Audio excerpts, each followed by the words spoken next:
Good morning, this is the Weekend World Cup Breakfast on talkSPORT, on your radios, on your smart TV, on YouTube. I'm Max Scott. With me is former Chelsea and Republic of Ireland striker Tony Cascarino. Good morning. And yes, Argentina ended Cape Verde's World Cup dream and World Cup fairy tale in one of the most dramatic games of the tournament so far, beating them 3-2 in extra time, with Messi scoring his 7th goal of the tournament. The ball in towards Messi. Oh, how on earth has he squeezed that in? That is why they don't panic, because they've got the best player the world has ever seen. Egypt beat Australia on penalties to claim their first ever win in the World Cup knockout stage and set up a last 16 tie with reigning champions Argentina. Abdelmagoud. Can Ryan get anywhere near? He trots in, right-footed, sends the keeper the wrong way. Abdelmagoud's the hero. The Pharaohs reign supreme in Dallas. Mo Salah's World Cup dream continues. Argentina, Egypt in the round of 16, and Atlanta is next Tuesday from 7 p.m, which of course is live here on talkSPORT. And then earlier this morning, Colombia booked their place in the round of 16 with a 1-0 win over Ghana, thanks to former Wolves forward John Arias. Luis Suarez got a great cross in and turned home. It's John Arias, 8 yards out, centre of the penalty area. A cool right-footed finish into the bottom corner. Colombia will have Switzerland in the next round on Tuesday, 9 p.m. in Vancouver. Again, live on talkSPORT, your home of the World Cup. Give us a call, drop us a message on WhatsApp 03717 223344. This is the Weekend World Cup Breakfast Show, live on talkSPORT. Morning, Cass. How you doing, Morning. Mate? Yeah, good. I mean, what a mad night, eh? Unbelievable. Which ones did you stay up for? I watched the Australia game, Egypt. Yep, same. And enjoyed it. Even though it was a hard game to call. Yeah. The penalty shootout, I'm sure we'll talk about that. And harsh on Australia in some ways. Egypt have gone through. And then caught Argentina, Cape Verde. I'm so shocked, mate, by how well Cape Verde have done. Yeah. If you think they were in a group with Spain and Uruguay, I know, 2 leading nations, 2 former World Cup winners, they've ended up exiting that group, and then they've ended up taking Argentina. I would say it's the biggest underdog team ever of, what they are as a nation. Tiny, but their team was exceptional. I was thinking, if they pull this off, which I kind of felt that world-class equaliser in extra time. It was world-class. Where the fella's gone into the crowd to try and find his wife or his mum or whatever. When at that moment, I was thinking, they're gonna beat the world champions.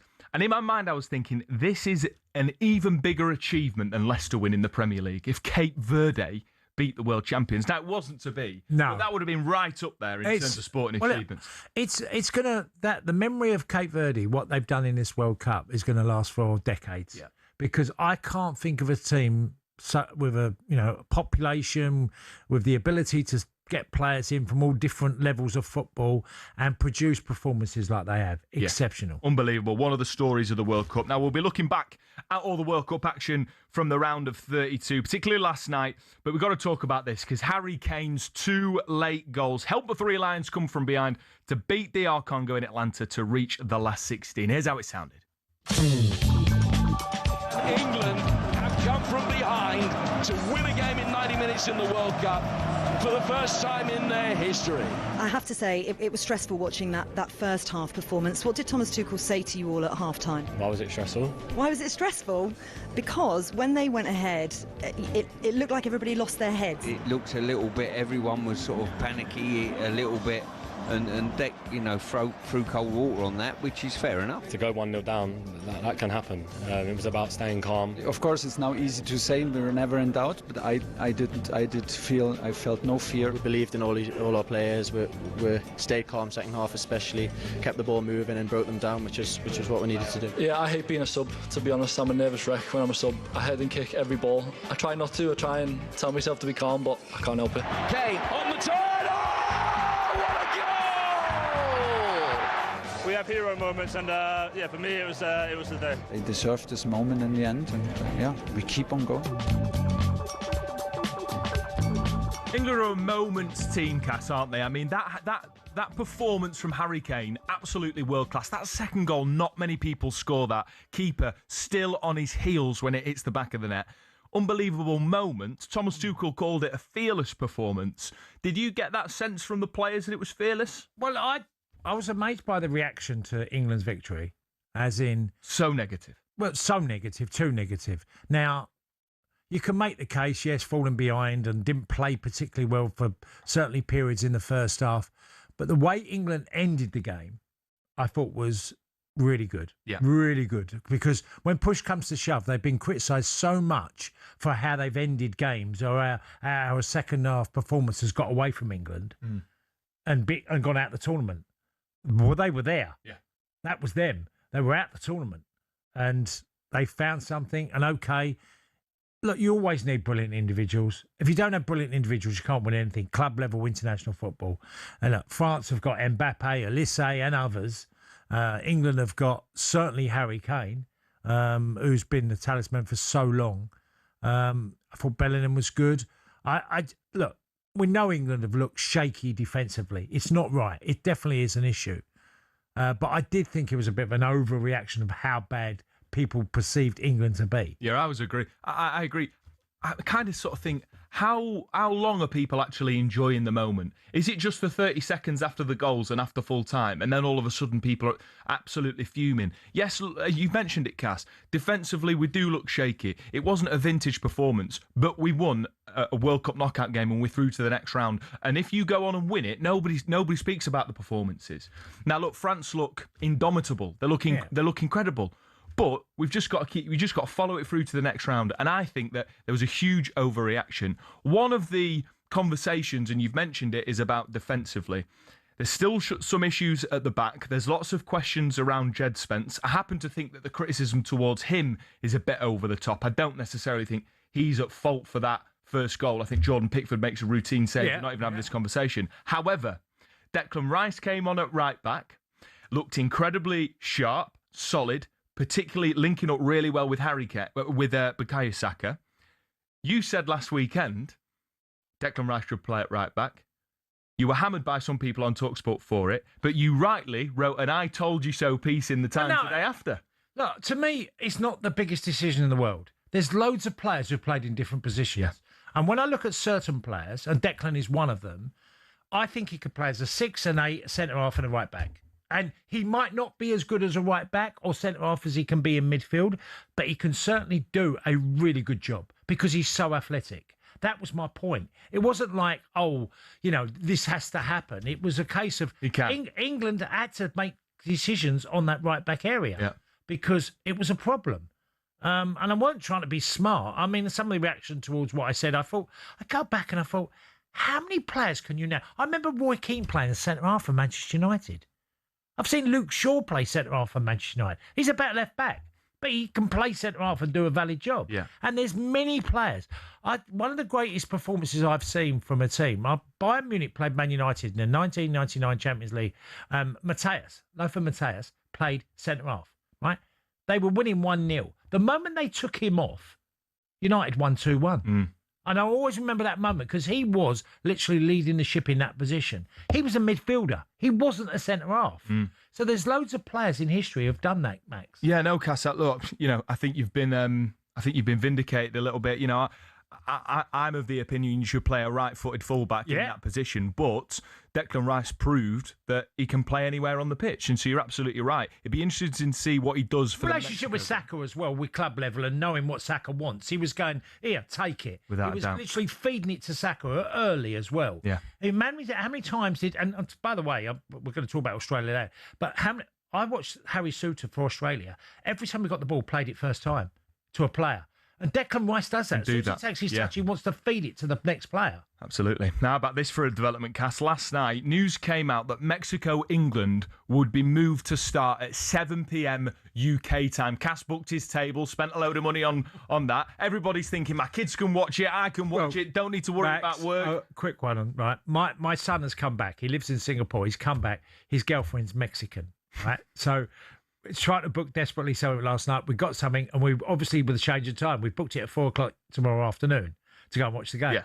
And now it's gone back. So we're snookered. I think, yeah. Can you text in 81089 03717223344 if you've been absolutely shafted by FIFA's U-turn and whether you've lost money on a booking and whether you're confident you're going to get it back? Because FIFA decided to backtrack on its controversial proposal to move the kickoff time for this crucial round of 16 clash. All signs indicate and suggest the match between Mexico and England will now remain set for Sunday 6 p.m. local time, of course, 1 a.m. Monday morning UK time. This is what Mexico manager Javier Aguirre said to local media at the time that this was initially changed. He said, "It's a kick in the stomach. It changes everything. They informed me about it here. I don't agree. FIFA calls the shots and we have to swallow garlic and water. Now we have to change our plans. Nobody consulted me. Neither I nor my players like this change. I'm off." He was not a happy bunny. And it seems that the FA and the Mexican FA have not been happy with the change of plan. FIFA have backed down. They've changed it.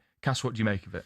A bit of a shambles because FIFA hasn't really, I mean, not to have contact with the national team and obviously the federation or even the managers to just go ahead with England reportedly got on their plane that didn't have Wi-Fi on the way to Mexico City, not knowing when kickoff would be. No. So they found out when they landed. Yeah, it's a bit of a shambles and I don't know. What can you say? You have to do, if you're going to make a call, and it was weather related, yeah? Yeah. So it's weather related. You're going to have to make a call as early as you can, and they might say, well, we did that. But then to reverse it so quickly, it couldn't have been that drastic, could it? Yeah, it's an absolute shambles. It's an absolute shambles. We're going to hear from Adrian Durham next, who's coming to us live from Mexico City to bring us up to date with what on earth FIFA are doing and whether he can confirm it is a Monday 1 o'clock kickoff. We believe it is, but you just never know. It might change. You're listening to the World Cup Weekend Breakfast Show on talkSPORT. Save me.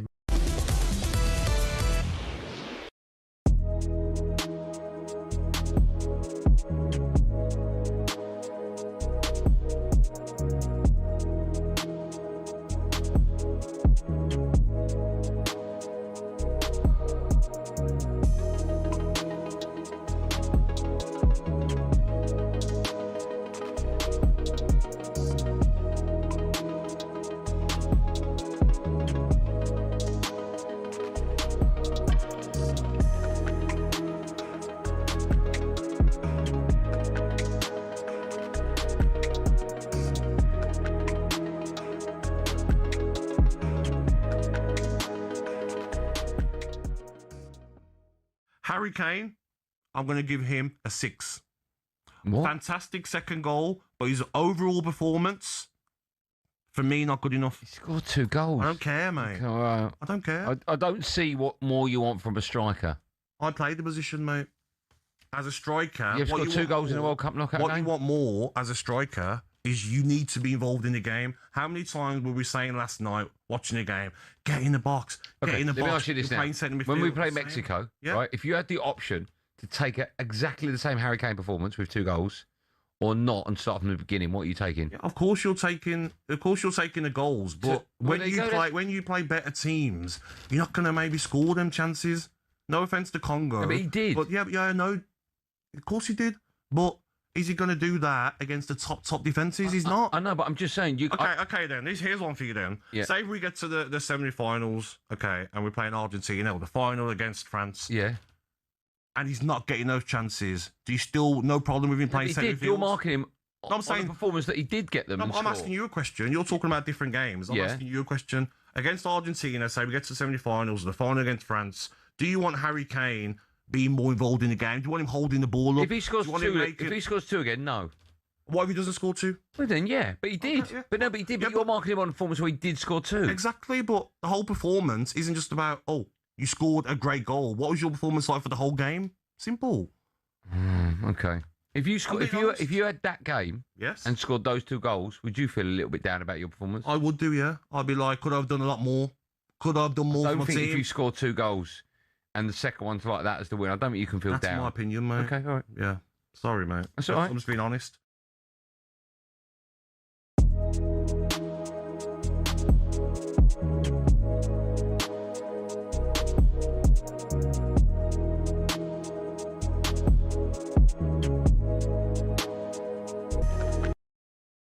Get ready to get that winning feeling with talkSPORT Win. This summer, talkSPORT is bringing you live and official coverage of every game of the FIFA World Cup 2026. And to celebrate, we're giving away £26,000 guaranteed. Go to win.talksport.com to enter now, and you could win 26 grand in your hand, tax-free. Enter now, and you could be the next to get that winning feeling, courtesy of talkSPORT Win. Find out how to enter now at win.talksport.com.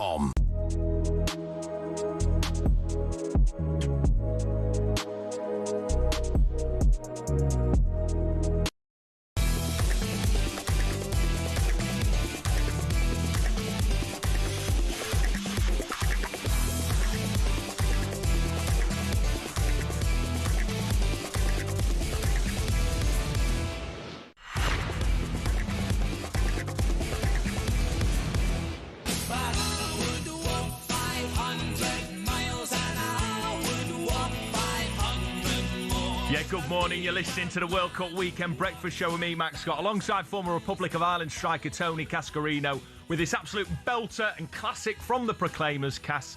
Do you know why we're playing this? No, I'm waiting for the link. We're playing this because it's a... You should know this, by the way.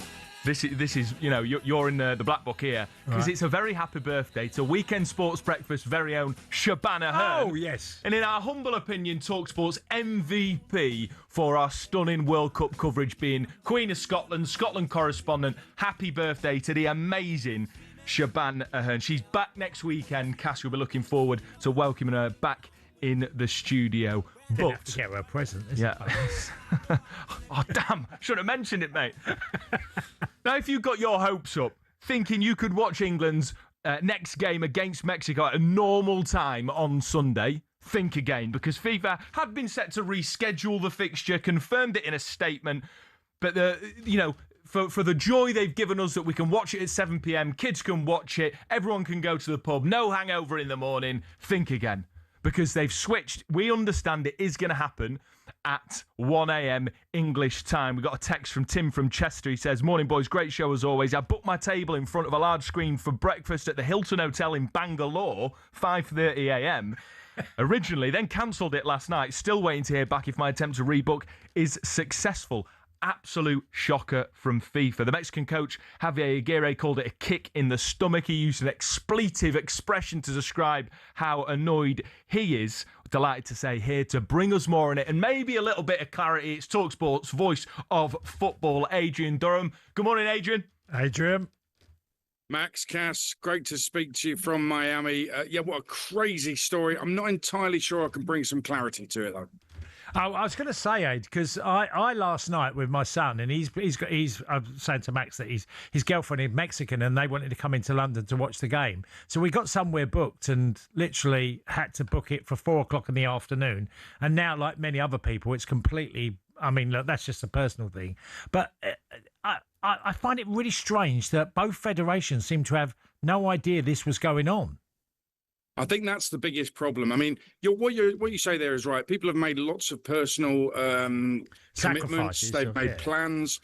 You've also got pub owners throughout the UK or throughout England who have said, yeah, we're staying open until 5. They've taken on staff who might now still need to be paid, and they will be working. But for a while, they weren't working, and maybe they've been cancelled. It's such a shambles. None of this seems to be taken into account.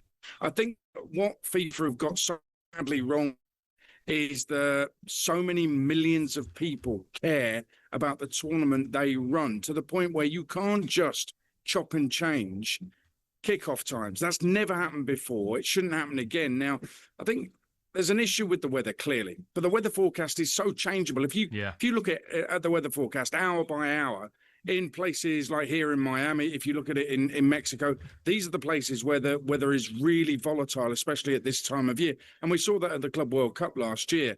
So, yeah, you can say, we think there's going to be a storm at that particular time. So what we're doing is changing the kickoff time. 5 minutes later, that forecast has completely changed. So it made no sense to change the kickoff time. It is an utter shambles from FIFA. There's no question about it.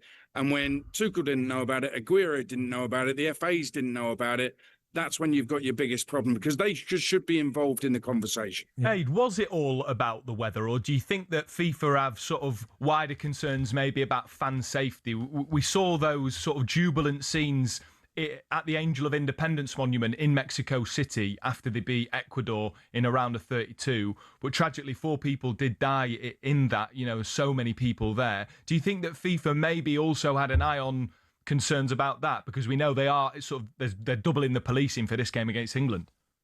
Yeah, I think even more so potentially with England, because England have so many followers, so many fans who have come with them across the Atlantic to the World Cup. I think it's a really good point. FIFA will probably never admit that, but it would have been part of the conversation. I feel sure it would have been part of that conversation. But you know what? They have to make arrangements to deal with that. And they probably have to be upfront about that as well, bring that out in the open and say, well, look, this was our concern. They might get more sympathy that way. People might be a bit more understanding with that. So I think that was a concern. Well, transparency is not really FIFA's favourite thing, is it, though, Aid? Exactly the point I was going to make, that, we don't know, and so we're guessing that that's part of it. But if they were clear, I think we would have more sympathy, more understanding. But for some strange reason, even after all the Blatter nonsense all those years ago, they're still not into clarity. It seems very strange. Yeah. Aid, I just want to ask you about England, because I listened in midweek and I worked on a couple of games on Monday and Tuesday, and I found the reaction to England quite extraordinary, as in, we know they didn't play well for large parts of the game, and there wasn't, an ideal performance, but they got through. And I thought the optimistic thing was the last 20 minutes, where they so often, that has been the period of the game where they've been knocked out of tournaments, is in the final, half of the game, or, into 60 minutes plus. And also, Max has asked me to ask you about why you give Elliot Anderson a 1. He doesn't play for Forest anymore, mate. Don't worry about it. It's okay. You can let it go. I did say to you, I said, well, when I was playing, Aid would have given me a -3. Don't worry about that. No, listen, I got taught a little bit of a lesson last night, actually, by the Argentina fans, and I'll explain what I mean by that. I get very emotional watching England, because before I did this job, I was a travelling England fan, absolutely, totally emotionally invested and committed in supporting my country, and I absolutely love watching England, even though they've let us down so many times. So I was emotional during the game against DR Congo, because England didn't play particularly well for a large part of the game, 70-odd minutes. They then turn it around, and Harry Kane scores a great header and then scores an absolute worldie to win it, and England are through. Now, last night at Miami Fields, I was watching Argentina. They didn't play particularly well, and they were run so close, as you know, by Cape Verde. And in the end, they got through. But throughout the game, even when Cape Verde equalised first time and then second time, and when it looked like Argentina were just strolling around, the fans didn't get on the back. There's so many Argentina fans, but they were so positive, getting behind them, even when they conceded against Cape Verde. And I thought to myself, do you know what? All they care about is getting through. Okay, they've had some worldly performances. They've got a truly extraordinary player, the like of which we'll probably never see again. So, yeah, they can enjoy all of that, but they still got behind their team. And maybe that's a little bit of a lesson to England fans, that we shouldn't be so negative when things are going wrong. Try to be positive. It might go wrong, or it might actually just go right. So I kind of enjoyed the atmosphere of the Argentina fans and wish we had that a little bit more with England. Oh, he's on the other side. He's changed, Aid. You've changed. I know it. I got taught a lesson. It actually did. It did impact. After all these years, Cass, it's actually impacted me a little bit. Aid, I love the sentiment. I do. And there's a part of me that just thinks, in the past, the team that doesn't play the best often wins the tournament if they can find the moment. And my assessment of England so far is that they're a team of moments. And yes, this isn't ignoring the defensive frailties that we've seen. They're lacking cohesion, they're lacking communication, all of that sort of stuff that we're hearing on commentary. I see that. But that romantic part of me, within me, that England fan that's also an England travelling supporter, thinks, well, hold on a minute. Harry Kane and Jude Bellingham are the absolute bee's knees. And it may be, just maybe, with someone like Thomas Tuchel, who is a tactical upgrade on Gareth Southgate, can find ways, whoever the opposition is. Is there a part of you that does believe that? Or are you kind of thinking that's pie in the sky? Well, I'm waiting for it to be confirmed he's a tactical upgrade on Gareth Southgate. We'll see with that. Somebody actually messaged me on X saying, why don't you give praise to Tuchel's substitutions? Southgate never did that. And I pointed out that Watkins came on as sub and won the semi-final for us to the Euros. And then Cole Palmer came on as sub and very afterwards he was an equaliser. Yes, you can question some of the tactics, but I'm right now at this tournament questioning some of the tactics of Thomas Tuchel, and certainly we're questioning some of the selections of Thomas Tuchel. What I would say is this, that you're absolutely right. England could possibly win the World Cup through moments of magic provided by Jude Bellingham, who for me has been our player of the tournament. Harry Kane is just goals even when they look really unlikely. You can win a tournament like that. That can happen. It happened in 1986 with Maradona. Were they the best team at the tournament? Probably not. 82, Brazil were the best, and yet they didn't win the tournament. Just because you are, in a lot of people's opinions, the best team doesn't mean you're necessarily going to win it. So France need to play a bit worse than they are doing. But I think that the rest, England, with the moments they have from the magic players that they have, I think England have a chance of going all the way. But they do need France to get a bit worse. Aid, thanks so much for joining us, mate. Absolute pleasure. And we're looking forward to hearing you on presenting duty for that massive game that is, we believe right now, at 1 a.m. UK time Monday morning. Speak to you soon, Aid. Cheers, Aid. Cheers. I'm going to get there early just in case the kickoff time is wrong. That's Adrian Durham, a transformed Adrian Durham. His heart has been softened by the support that Argentina fans give to them after a difficult game against Cape Verde. You reflect back after a few days and you look at England, you put it in perspective that, they didn't play particularly well, but the way they ended the game, it has to be a positive. Yeah, without a doubt. Stick with us. We'll get into all of last night's action. You're listening to the World Cup Weekend Breakfast Show on talkSPORT.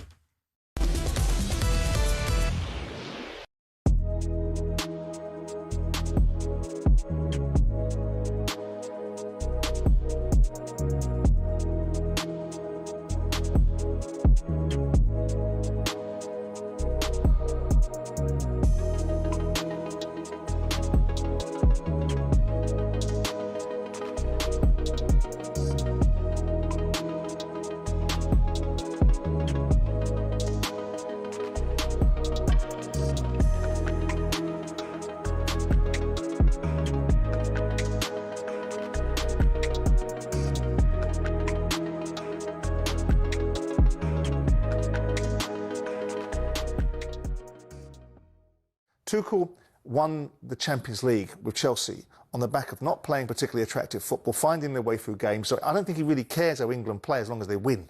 And that's his mindset. And he will take the positive out of it. We won. We kept on going towards the end. Well, so you should. And with due respect to the Congolese, their game fell away as the game went on and they became stretched and tired. And for whatever reason, England were able to get themselves back in the game because of the excellence of Harry Kane. Poor goalkeeper on the first goal, which got us back in the game. Brilliant second goal. But you look at it, you go, Declan Rice is like a machine hitting dead balls in there. Look at the first 3 or 4 corners that he hit in. Bang, first man, bang, first man, bang, first man. All of a sudden he starts changing his corners to balloons across the box because he seems to have his confidence gone. You look at Rice and you look at Saka when they come on, they look knackered. They look like players that have been in a long season and haven't got it. And ironically for England, Declan looked better at right back than what we've got, and that might be a conundrum for Thomas Tuchel, that he changes that. But I look across the field, Rashford, no end products. Madueke, no end products. You know, you look defensively, the goalkeeper doesn't worry me so much because goalkeepers make mistakes. That's what happens in games every now and again. And sometimes Pickford makes wonderful saves. But I look at it and say, that is not a team, in my mind, that has any chance of winning this World Cup when it comes up against serious opposition. What makes this remarkable is how differently you two see it. Well, I think if you're English, you're going to see it with emotion as well. And I don't have any emotion in this. Like the only person on the whole team that I played with and know is Harry Kane. I want him to do well, and he is doing well, and he's scoring loads of goals. But I don't want him to do well so much. But Simon's assessment, it's not just emotional, Brad. No, it's kind of on the money, isn't it? Well, his assessment is his assessment. It's his opinion, and he's right about a lot of the Do you not think there feels things. an awful lot more wrong than right about this England side? No, see, that's where we're going to differ. I don't think. I think defensively, and especially the right back, I think they're having a hard time.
Good morning, how you doing? You're listening to the Weekend World Cup Breakfast Show on talkSPORT. I'm your host, Max Scott.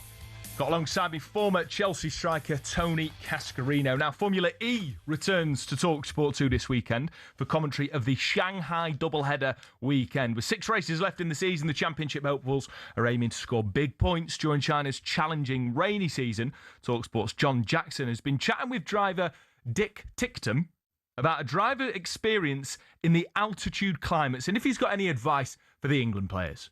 Mexico's next on Monday morning here in China at the Azteca. You can relate to this because we've raced in Mexico City in Formula E for many years. That altitude, how quickly can they get used to it? Because I think Thomas Tuchel's a bit unsure. Yeah, not a huge difference for us in FE. In F1, I know they certainly notice it physically. If you're playing football, you're definitely going to notice it. So that's why all the best marathon runners from Africa, they train at high altitudes. So when they come down, it's like breathing in soup. Do you have any tips as someone who's probably trained for that altitude, or whether you did train for that altitude or not? Not really, mate. Just a couple of Red Bulls to get on with it. Dick Ticktum speaking to John Jackson about not much advice other than drink Red Bull and it's like breathing in soup. Cass, you've played in any high altitude situations before? Well, I've played in horrible conditions, which are obviously very hot in Florida and in America, Turkey but not South America. And you're looking at Ecuador and countries like that can be very different. I've never played in that, but I've been told by other players, it is literally you just catching your breath is really hard work. Yeah, absolutely. And it's going to be an issue for England. How big of an issue, we don't quite know yet. Now the actual time of the game has gone. It's actually better for England to play at 1 o'clock in the morning, obviously English time. Yeah, right in the evening rather than in the middle of the day, sun at its highest, beating down on those players. I think this is good for England, and that's why we've heard, obviously it's not good for pubs, it's not good for us watching here, but that's why we've heard the FA, English FA and Mexican FA, absolutely spitting feathers that there was this late change by FIFA. We understand it is kickoff Monday morning, 1 o'clock, live on talkSPORT. Altitude still going to be an issue either way. Right, let's look back on more World Cup action from last night. Australia were knocked out of the World Cup in heartbreaking fashion, losing 4-2 on penalties to Egypt after a tense 1-1 draw. Manager Tony Popovic substituted starting and star goalkeeper for me, Patrick Beach, for the experienced Matt Ryan, but the tactical move completely backfired. Ryan failed to save a single one of Egypt's 4 clinical spot kicks as the Pharaohs won their first ever knockout game in the World Cup. For more on this, I'm delighted to welcome onto the show a man who's represented Australia at the World Cup, scored for them in their last World Cup back in 2022. It's former striker Mitchell Duke. Good morning, Mitchell. Hi, Mitchell. Yeah. How are you, boys? You all right? Yeah, doing well, mate. Commiserations last night. Do you feel that, you've drawn Egypt. Now, they're a decent side, but it's no France, it's no Spain, it's no England. No. Well, maybe that's not a fair thing to say, but do you feel a little bit frustrated that you've not been able to get through there? Yeah, absolutely. I think we had everything at our hands with the opponent that we had for what Australia would have been the first time getting through a knockout game. Yeah. So we had a lot at stake, a chance to make history for our nation, and it was a bit disappointing with some controversial decisions throughout, just from Popovic's side. Obviously, you mentioned one earlier with the goalkeeper situation, and I think he dropped the ball there because who knows, whatever that reason was. Maybe Matty Ryan, they practiced a lot in training and he was saving a lot of the boys' penalties. But I think at the moment, you need to judge how the game was going. And Patrick Beach, for me, high on confidence, pulled off a worldie of a save. Like, you got to make a decision being like, you know what, I'm not taking him off. Look at him. He's going to go into a penalty shootout with confidence. If it goes to that point, don't take him out. And that's where I think he dropped the ball there, especially because I think Patrick Beach, I mean, you never know. He could have still done the same thing as Matty Ryan, but it's just one of those decisions you shouldn't make. I know it's easy to say retrospectively, Matt Ryan could have saved 3, but he didn't. And I just think Patrick Beach, for me, been one of the stories of the tournament. Like, we were speaking to Mark Bosnich, it was telling us he was a third-choice goalkeeper. There's maybe been a bit of drama around Matt Ryan, but Patrick Beach has been unbelievable, consistently at a really high level. And as you mentioned, makes a world-class save right towards the end of the game. Let that... keep that energy on the pitch. That's what I think. So I'm disappointed, Cass. Yeah. Well, look, Australia done, I feel, very well with it, as in beating Turkey, who were a decent side, and qualifying, playing. I mean, I don't know what you thought, Mitchell, but I thought Harry Souttar was just fantastic last night. I know he's missed the penalty, but his performance in the game, his movement of the ball for a centre-half, and the effect he had on the Egyptian team on set pieces, I thought he was outstanding. Oh, mate, he's an absolute beast, figuratively and literally. But honestly, and I think, again, that would go into one of the other situations where I think whoever chose that lineup of penalty takers, I just thought an 18-year-old boy, centre-back, and Harry Souttar being our first penalty taker, like, it just, for me, knowing the boys, they just wouldn't have been my first options. And I'm surprised when you've got someone like a Hrustic who... I think he scored one of his pens when he played in the Europa League final. He scored a pen in a high, intense pressure on his shoulders to take a pen like that. And he was standing there with the boys instead of taking one. And I just don't understand where you got players, the attackers especially, not putting their hands up first and taking that responsibility off centre-backs, especially an 18-year-old one that also stepped up a bit later. Yeah.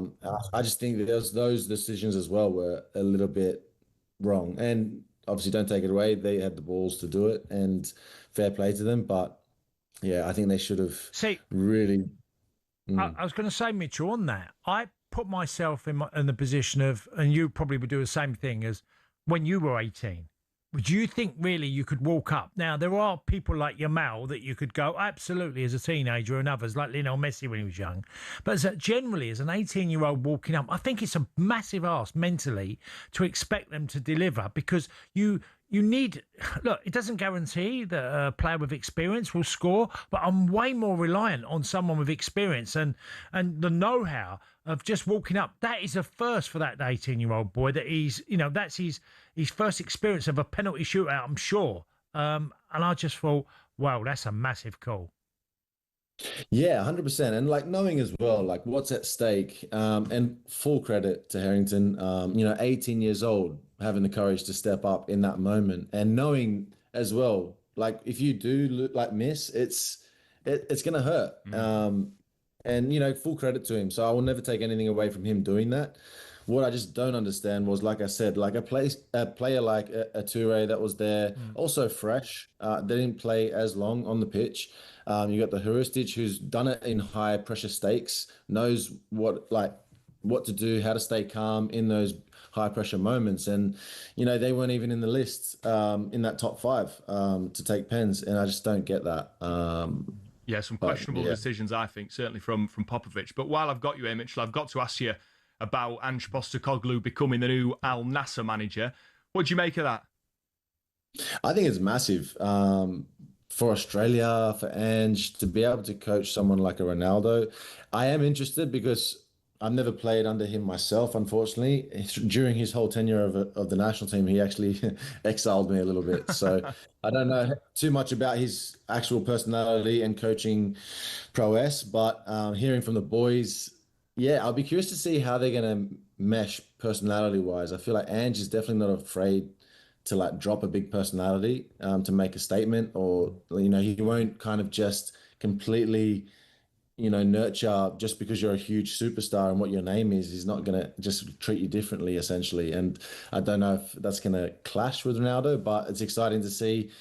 Massive club, obviously, in Saudi. And yeah, I think obviously high expectations, which Ange will be thriving off. Yeah, I'm looking forward, hopefully, to seeing some big Ange CR7 handbags. That's what I want to see. Because, Ronaldo's getting towards the end, isn't he? Let's be honest. Martinez won't drop him. Maybe big Ange will. Mitchell, thank you so much for joining us, mate. Absolute pleasure. Cheers, Mitchell. Anytime, lads. Thanks for having me on. Yeah, cheers. From Australia striker Mitchell Duke. Yes. Just on one thing. And, it's not against... I put myself as being an 18-year-old and being in that position, Max. That's a really big ask of a young lad to go and take that penalty. Harry Souttar was tremendous in the game. Unfortunately, he wasn't playing Aussie rules for his pen. Yeah, I mean, it is a weird decision from Popovic, isn't it? 18-year-old to take one and your centre-back to absolutely leather one top bins. Who was the best player on the pitch? He was the best player on the pitch, but during the game, I'd probably bank he's not Australia's best penalty taker. Yes, he might have scored a few in training, but it's totally different to doing it in a high-pressure environment. Unfortunate for Australia. Happy days for Egypt. Unbelievable Panenka penalty from Mo Salah. If you've not seen it, stay tuned, because other side of the break, we're going to continue looking into the back pages this morning. You're listening to the Weekend Sports Breakfast on talkSPORT.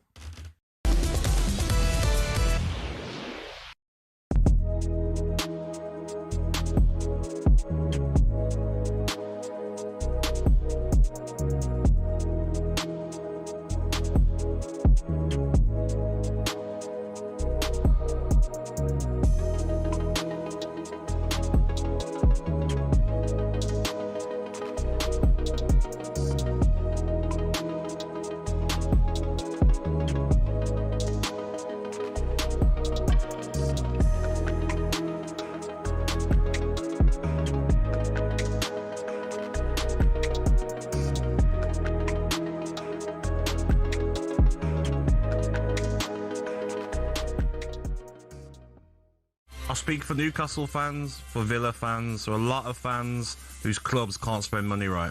Spurs have finished 17th 2 seasons in a row, right? And then teams like Aston Villa, who have just won the Europa League, are getting fined £19 million and can't spend any money. It's a joke. They're obviously spending... I don't care. It's a joke. Your team as well, Manchester United. Spend whenever you want. The rules are a joke. Just what's the point, mate? What's the point? The rules are terrible, though, Andy. Come on, mate. Be real now. It's that bias, mate. It's that so-called top six bias. Clubs like Aston Villa and Newcastle can't buy anyone. But Spurs finished 17th 2 seasons in a row and then go and spend. What's next? Who's going to go and get next? Just man, listen. I don't think he quite understands what FFP stands for, because he's used Man United as an example. One of the biggest clubs in the world. No, but I think he has got a point. I think he has got a point about the fact that, and I feel for Newcastle and Villa fans, because they've got one hand tied behind their back. Yeah, and they can't spend the money they've got. And now he's right. Villa are getting fined. What did they get fined? 90 mil. It was a lot. Yeah, but it's one of them where. But the only way that obviously the club can grow is they have to get in the Champions League every single season. Now, with Newcastle and Eddie Howe, I feel for him, because what's he supposed to do? You look at the recruitment they've had over the last few seasons where he's bought players for less and sold them for a profit. And then all these best players, Tonali's now going to leave. Bruno Guimaraes is now... Elliot Anderson's the one. Yeah, but I think back then they didn't quite know that he was going to... But they had to sell him. Yeah, because of the financial fair play. Right, they had to sell him. Not they wanted to. Isak, gone. And you know they haven't even got a sell-on clause as well. I feel, Eddie Howe, the job he's done at Newcastle, I think, has been phenomenal. But what is he supposed to do from now? What is he supposed to do? You lose Isak, you get Voltemade. I don't know. There's levels. I don't know, mate. But Spurs feel as though they might be a bit of a problem next season because they're spending money and they're packing out the midfield, Cole. No, it's good. I think I said recently on the show that if Tottenham boosted that, that spine, I think there'll be something to definitely watch next season. I think it's obviously good for my old club to be going in this direction, and hopefully they can, start creeping up the table now.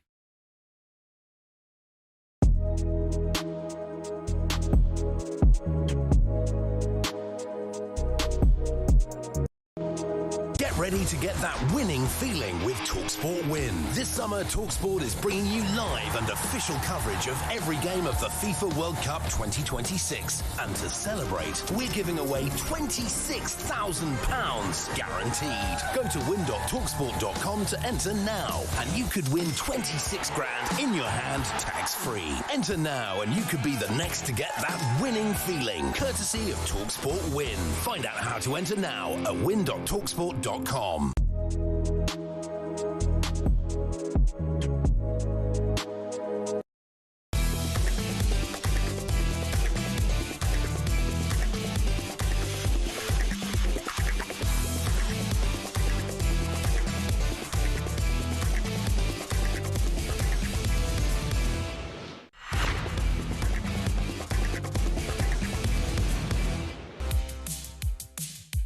Yes, good morning. This is the World Cup Weekend Breakfast Show. Me, Max Scott, Bromley's finest son, alongside in the form of Tony Cascarino. We're building up and reacting to a huge summer of sport. Here's what's coming up on talkSPORT today. From 10 a.m, it's the warm-up with Max Rushton and Charlie Baker. Then we got the World Cup Weekender with Johnny Owen and TikTok star that is Sean Dyche. That's from 1 p.m. Then 2 World Cup games to bring you with live commentary. Adam Catterall presents Canada versus Morocco, kicking off the last 16 from 4 p.m. And then Natalie Sawyer brings you Paraguay versus France from 8:30 p.m. What a quarter-final that would be, Morocco against France. Is that England's chance to get France out of this World Cup? And then maybe, just maybe, we can bring it home. Remember, every single World Cup game is live right here. Be sure to keep it talkSPORT so you don't miss a thing this summer into the knockout stages of this World Cup. Right, we're going to delve back into the back pages, and because he's had a couple of weekends off, producer Gav has scrapped Oscar's theme tune. So I'm sorry about that, mate. Harsh treatment here on the breakfast show this Saturday morning. Good morning, sir. How are you? Good morning, Oscar. Max. Good morning, Cass. It's great to be back. Let's get straight into it. Thomas Tuchel, a brilliant piece by Matt Law in the Daily Telegraph.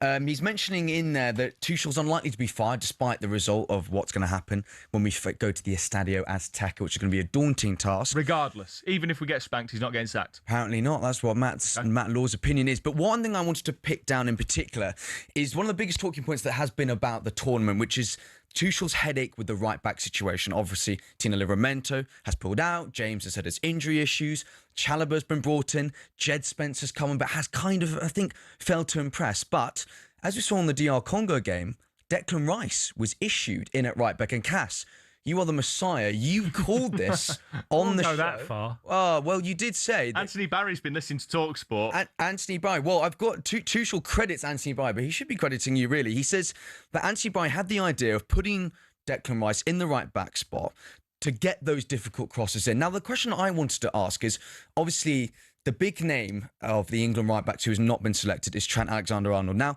if you're Trent Alexander-Arnold and you're listening to that, you're listening to Anthony Barry saying we need quality from the area.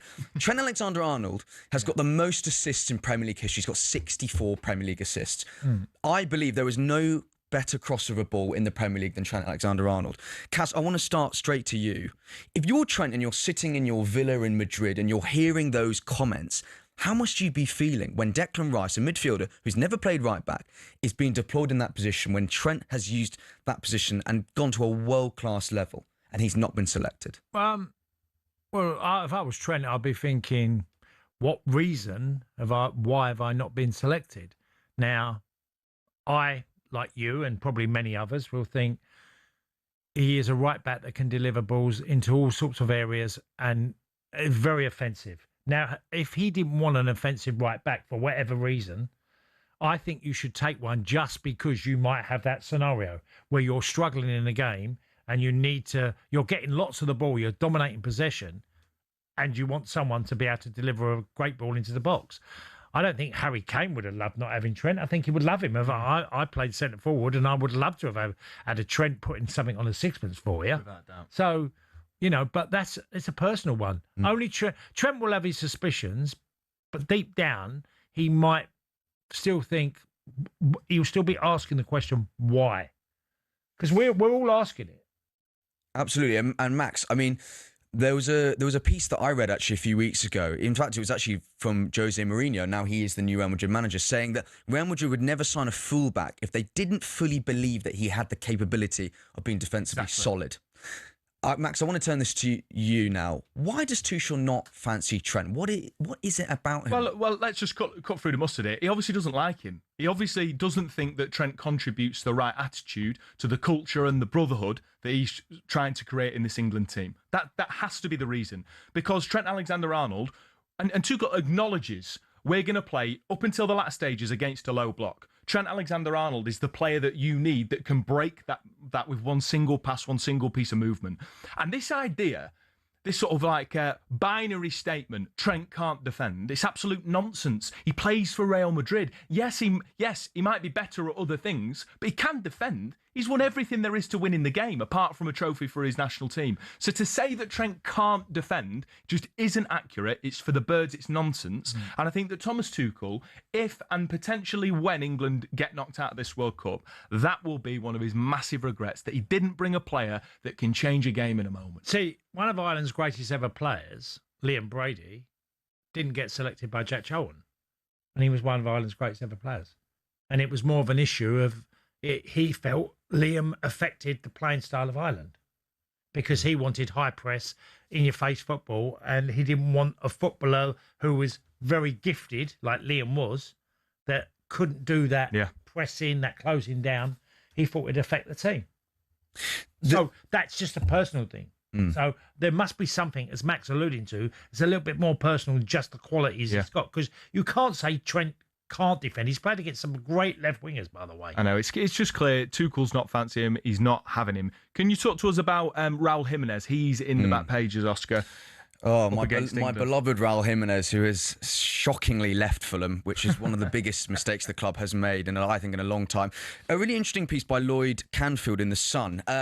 6 years ago to this day, a few weeks ago, obviously, he suffered that terrible injury at the Emirates playing for Wolves. At that point in the season, he was flying. 17 goals he had scored up until that point. Obviously, suffered that horrific injury. Just looking at his career, obviously then, when he got back to his best, he didn't quite show the levels that he had done before at Wolves. They thought, let's let him go. Fulham nipped him for $5 million, which I look back on now and think is a bargain. He scored 28 Premier League goals for Fulham in 3 seasons, but not just more than that. His work rate, everything off the ball, he was a cult hero at Fulham. Everything about his game was absolutely superb. But I want to talk about now what he's doing for Mexico. He's formed quite the partnership with Alcadiz's Julian Quinones up front, who actually has gone under the radar. He actually outscored Ronaldo in the Saudi League. So this is a player that England should be worried about. And one thing that we also should mention is that Jordan Pickford is the England keeper, and Raul Jimenez, he has scored 6 goals against Pickford, which is more than any Premier League keeper he has in his career. Stop it. The question I have for you gents is, obviously we know Raul, we've watched him in the Premier League, we've watched him develop. Now he's gone back for that fairy tale reunion with Wolves ahead of their campaign to get back into the Premier League. But how wary should Konsa and Gahey and Stones be of Raul Jimenez at the Aztec, especially when he's buoyed on by that jubilant Mexican crowd? Well, he's a great leader of the line. He's an aerial threat. I believed that before he had that injury, he would be a top 6 player in England because he's had so much quality technically as well. Not a prolific goal scorer, but a decent goal scorer. And other people thrive around him, like Harry Wilson at Fulham, and others you've had at Fulham have obviously thrived with having him in the team. So he knows how to properly lead the line. And that's an issue because, like you said, one thing that Mexico got, they got willing runners. Whether it's Gilberto Mora, who comes in that 10 role, free role, that does it brilliantly well. And then you've got Roberto Alvarado. He's another one. They've got willing runners. So Raul fits perfectly into that team. Yeah, I kind of get the impression that this England defence, they can't and they won't be turning their nose up at anybody, particularly, like you say, with the crowd behind him. The fact that Jimenez has scored his first World Cup goals for Mexico, he's buoyed by that. I think it's going to be a really tough task, particularly with the altitude. We got a text earlier saying we should change our name from talkSPORT to Talk Altitude because that's all we're talking about at a minute. But I think it is going to play a massive factor. Oscar, mate, thank you so much for bringing us the back pages. That's the latest. Up next, we're going to be bringing you chatting Argentina, Lionel Messi, Mo Salah in Egypt. But up next, more reaction from Cristiano Ronaldo's Portugal after that barnstorming game against Croatia. You're listening to the Weekend World Cup Breakfast on talkSPORT.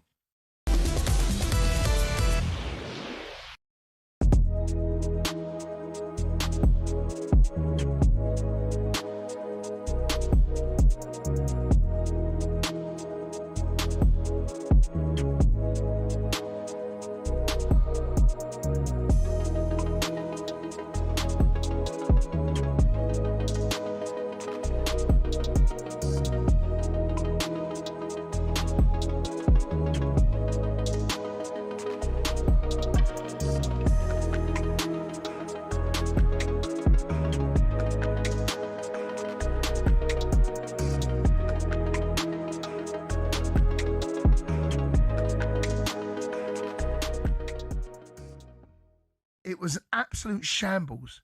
It was so bad. You're watching going, oh, no.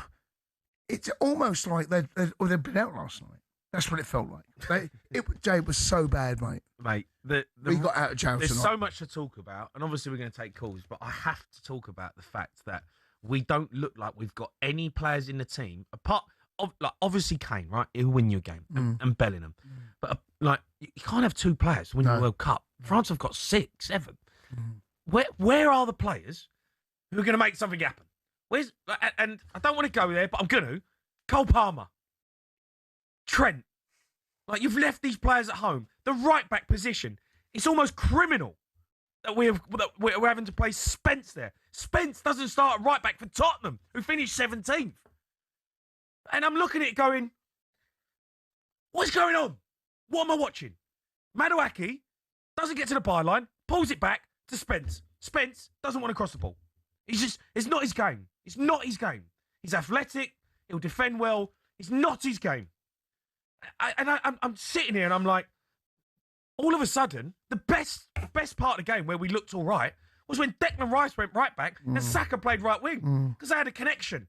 And if Saka tried to get to the byline, it didn't happen. Come back to Rice and Rice puts the ball in the box. And it's like, how have we not took Trent? How? It's going to go down as one of the worst World Cup squad picks ever. Ever. That Trent hasn't gone. Cole Palmer must be sat in O Beach in Ibiza laughing that he's not involved in this squad. Laughing. Because we are terrible. We're terrible. We are terrible. We are terrible. There's no getting away from it. One thing I will Harry say, Kane gets us out of a hole. He does. And Bellingham, the pair of them have got us through to where we are right now. And without those two, we're absolutely shot to pieces.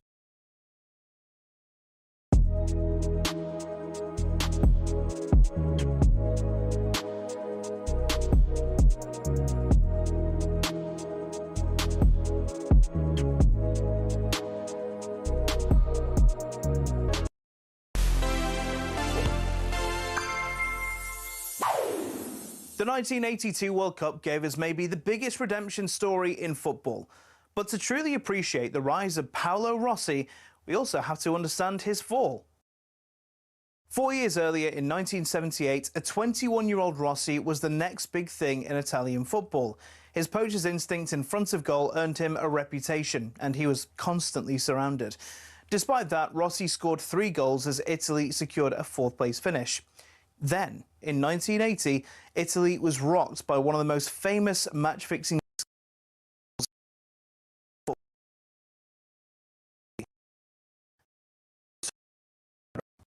It started when a market trader in Rome approached a restaurant owner whose venue was popular with professional footballers. The plan was simple: run an illegal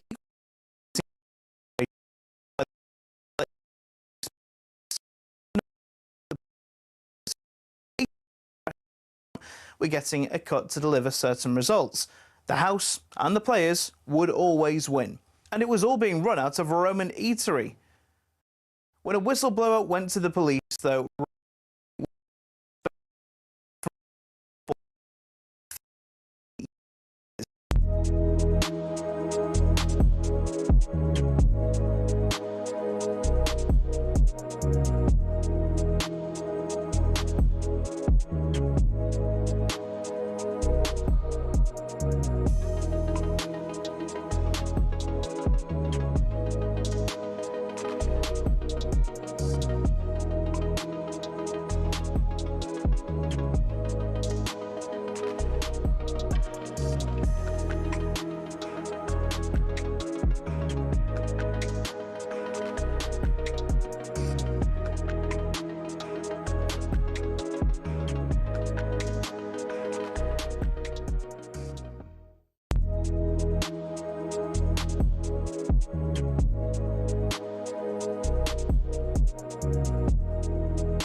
Yeah, good morning. You're listening to the World Cup Weekend Breakfast on talkSPORT with me, Max Scott, alongside Millwall Hall of Famer Tony Cascarino. Argentina ended Cape Verde's World Cup fairy tale in one of the most dramatic games of the tournament, beating them 3-2 in extra time, with Messi scoring his 7th goal of this tournament.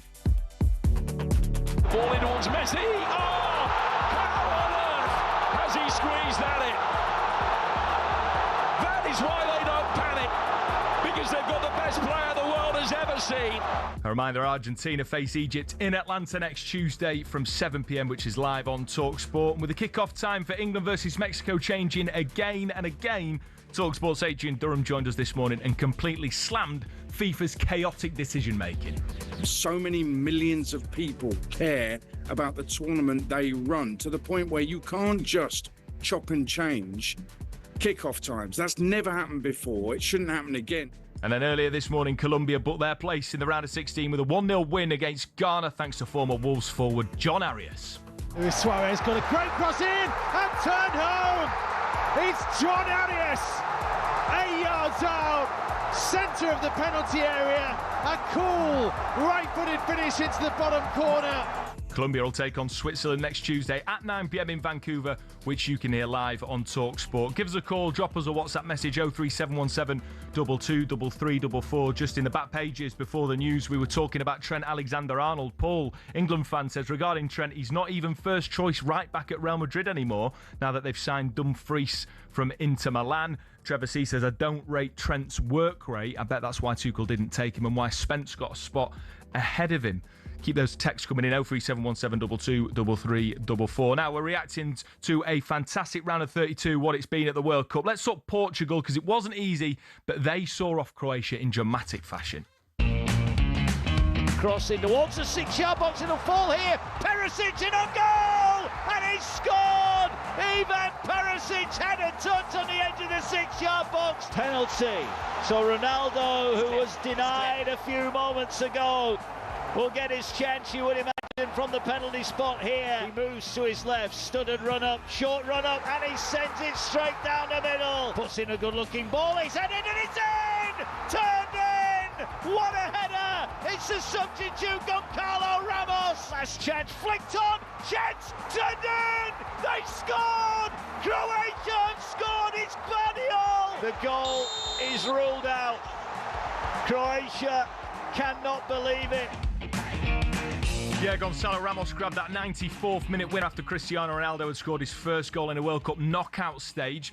Portugal came from behind to beat Croatia and progressed to the last 16. 4 disallowed goals, the most in World Cup history. City defender Josko Gvardiol thought he'd sort of equalise at the end of the game, but his 103rd minute equaliser was ruled out after the video assistant referee called offside after a deflection. They're using snickometer in the World Cup. Cass, what did you make of that? They're saying it came off his head. Well, can you factually say that it did? Is it obvious? No. It didn't. The movement of the ball doesn't look like it. No, I mean, I thought it was a very strange. It was interesting watching Luka Modric, who was really visibly quite angry on a couple of occasions about some of the decisions that went on in the game. And it was such a tight game and a really great game as well, in many ways. But it was harsh. I couldn't quite get that goal, because if you're basically measuring it as the hair of a player, I just technically it's the person though.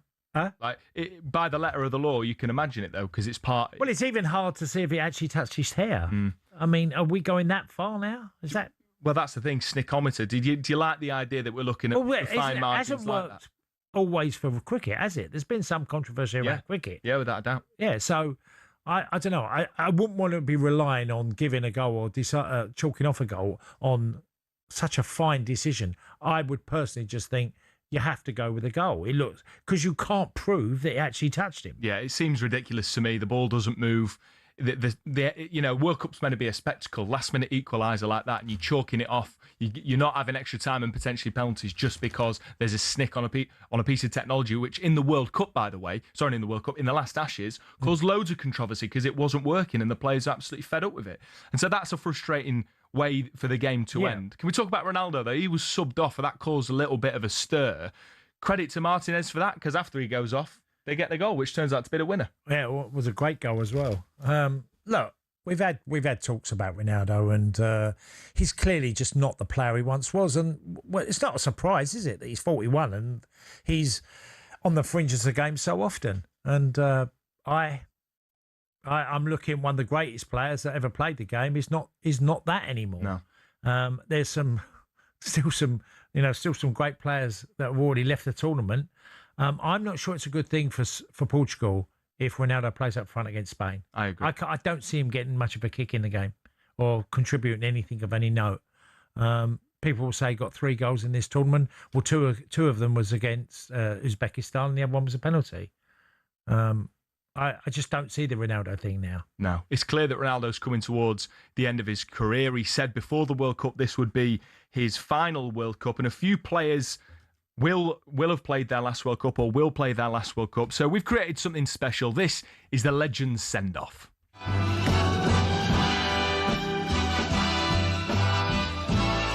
Yeah, the Legends Send-Off is where we honour some of the greatest this game has ever seen. And who better to start with than the former Ballon d'Or winner, Cass, Luka Modric. Captained his side in the World Cup final in 2018, capped 202 times for Croatia, scored 29 times. What a player. Yeah, and I was lucky enough to be in Qatar watching him live. And I didn't realise, I mean, I've always known he's been a great player, but watching him live 4 years ago and him being superb in the World Cup, absolute privilege. Modric's one of the greatest players, certainly midfielders that's been around in the last few decades, certainly. Could you see, he's 40 years old now, could you see him squeezing in a Euros at 42? I doubt it, but not a World Cup, obviously, 44, no. Also Perisic as well. You know, he's 37. 37, yeah. Yeah, 37. Perisic of Croatia, been a great player for them. Arnautovic, Austria. Yeah. Arnautovic. He's their oldest goal scorer, isn't he? So we won't see any more of him. Some people might be happy with that, but I written Dzeko down. Yeah, well, he's I think the third player in his 40s to score in the World Cup. Yeah. Well, he's been another. Oh, no, sorry, I correct myself. He's not, because his goal was given as an own goal. Yeah. So he's not. What about Sadio Mane? I know. Because he's 35, but will the Senegal player be next one? Could he? I don't quite see that. But it's difficult for a player in his position. Yeah, because you lose that pace, don't you? Ronaldo's there. Well, true. I mean, would Sadio Mane? Could you see him taking up more of a central position? Don't know. I don't think so. I mean, what about the Cape Verde goalkeeper? Rosinia. He's just going to become a social media influencer. So he's only played one World Cup, but he's going to be sorely missed. Well, he's a 40-year-old free agent. Would you take a punt on him? I don't know. Blackburn Rovers need a goalkeeper. Yeah, it's a tough one, but he deserves a chance somewhere. That's for sure. Yeah, you know, to play another year or two, because I mean, in goalkeeping terms, 40 is not that old in comparison with an outfield player. But he certainly deserves a chance. I was trying to think of what about Van Dijk? Here's one for you, because they've got knocked out. Netherlands. Do you think 34, 35? Well, Van Dijk probably could do another World Cup. I can't see it, and he's been absolutely hammered by the Dutch press that have essentially blamed him for ruining Dutch football. That was in the headlines in the Netherlands. He and Ronald Koeman, who's now gone, have received all the flack for that. Do you think that's about fair? Do you think we're witnessing, though, in real time, the demise of one of the great centre-backs we've seen in the Premier League? Well, he wasn't as good last year, but there was lots of issues around the centre-half position at Liverpool. And Van Dijk stayed. He was the mainstay of Liverpool's centre-half position. Konate didn't particularly have a great season, and obviously injuries to other players as well. But yeah, he's got 1 year left on his deal at Liverpool. He'd have to have an exceptional season, because we've seen likes of, obviously, Thiago Silva, who was phenomenal, and Pepe at Portugal, that was phenomenal, and he played till he's 41. Could Van Dijk do it? Yes, I think he would need a very quick centre-half alongside him. Well, I was just going to say, Liverpool announced the signing this week of Jeremy Jacquet. Yeah. For me, he's going to need to be that pacey support for Van Dijk, because we've seen last season how he's been caught out, and he's not the same at locking up. No, he's not he's not as good.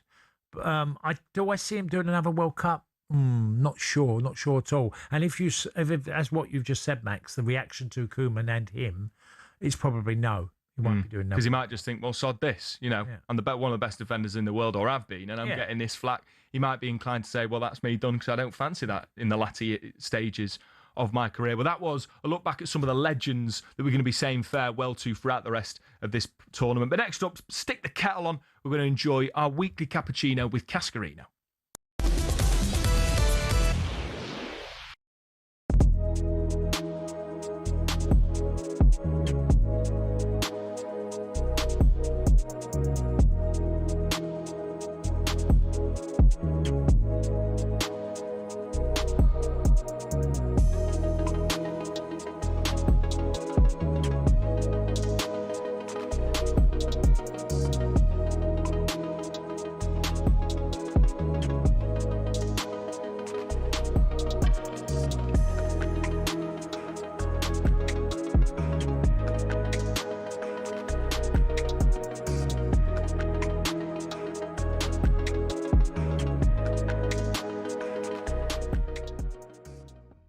We've already established you're a deluded Arsenal fan. What do you make of Morgan Rogers and £130 million?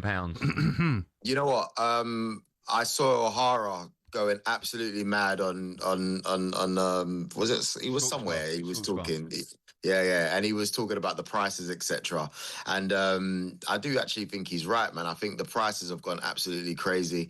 But it's one of those where, as crazy as it is, number one, it's not my money, and number two, football makes so much money. They're only going to spend where they think they can get the money back. So as much as it's crazy for us and we go, oh my gosh, these crazy prices, they're making money selling people's shirts on the back end anyway, and all these expensive tickets and everything that's going on. So someone can afford it. Do you need him though, Joel? Because I agree with Benty when I've listened to Benty say that you've got Eze, you've got Odegaard, you've got Ranieri, Durham coming back, but don't you need a proper left winger? I know Martinelli can do good things, Trossard, okay, but wouldn't that money be well spent elsewhere?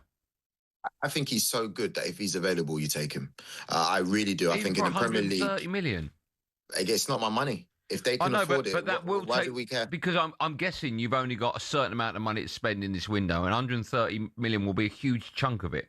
Wouldn't you rather spend that chunk of it on a left-sided midfielder? It depends on who's available, though, Andy. Like nowadays, who's available? If I was to ask you, who do we get? If it's not him, who? Nico Williams. I mean, that would be amazing.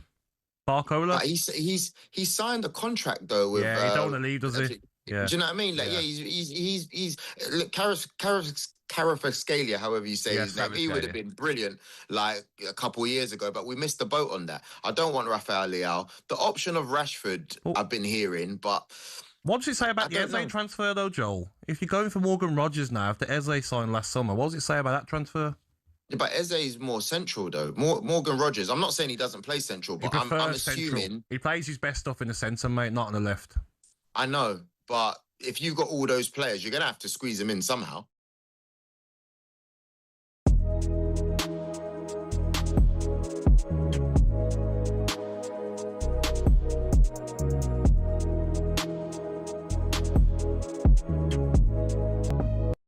Hello, I'm Matt Forden from talkSPORT. This is How to Win the World Cup. This is the best squad I think England have ever had.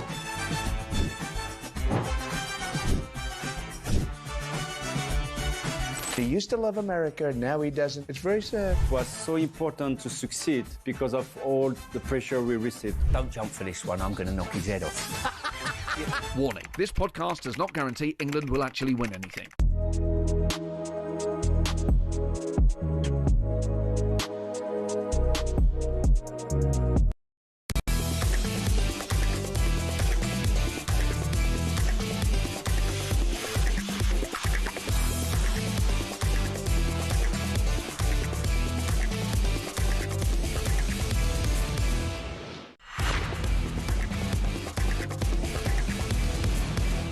Win 26 grand in your hand, courtesy of talkSPORT Win.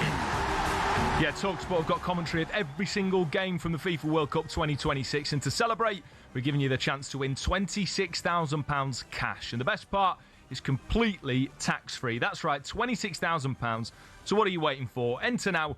Here is how. For your chance to win, visit talksportwin.com or text WIN to 83338 by 6 p.m.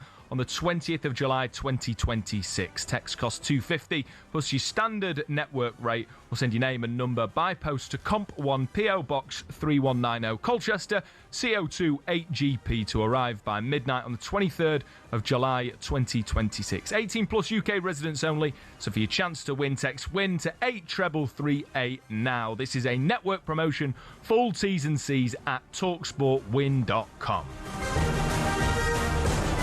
Right, Cass, you know what you're here for. It's time now for some of this. A cappuccino with Cascarino on talkSPORT. Yummy.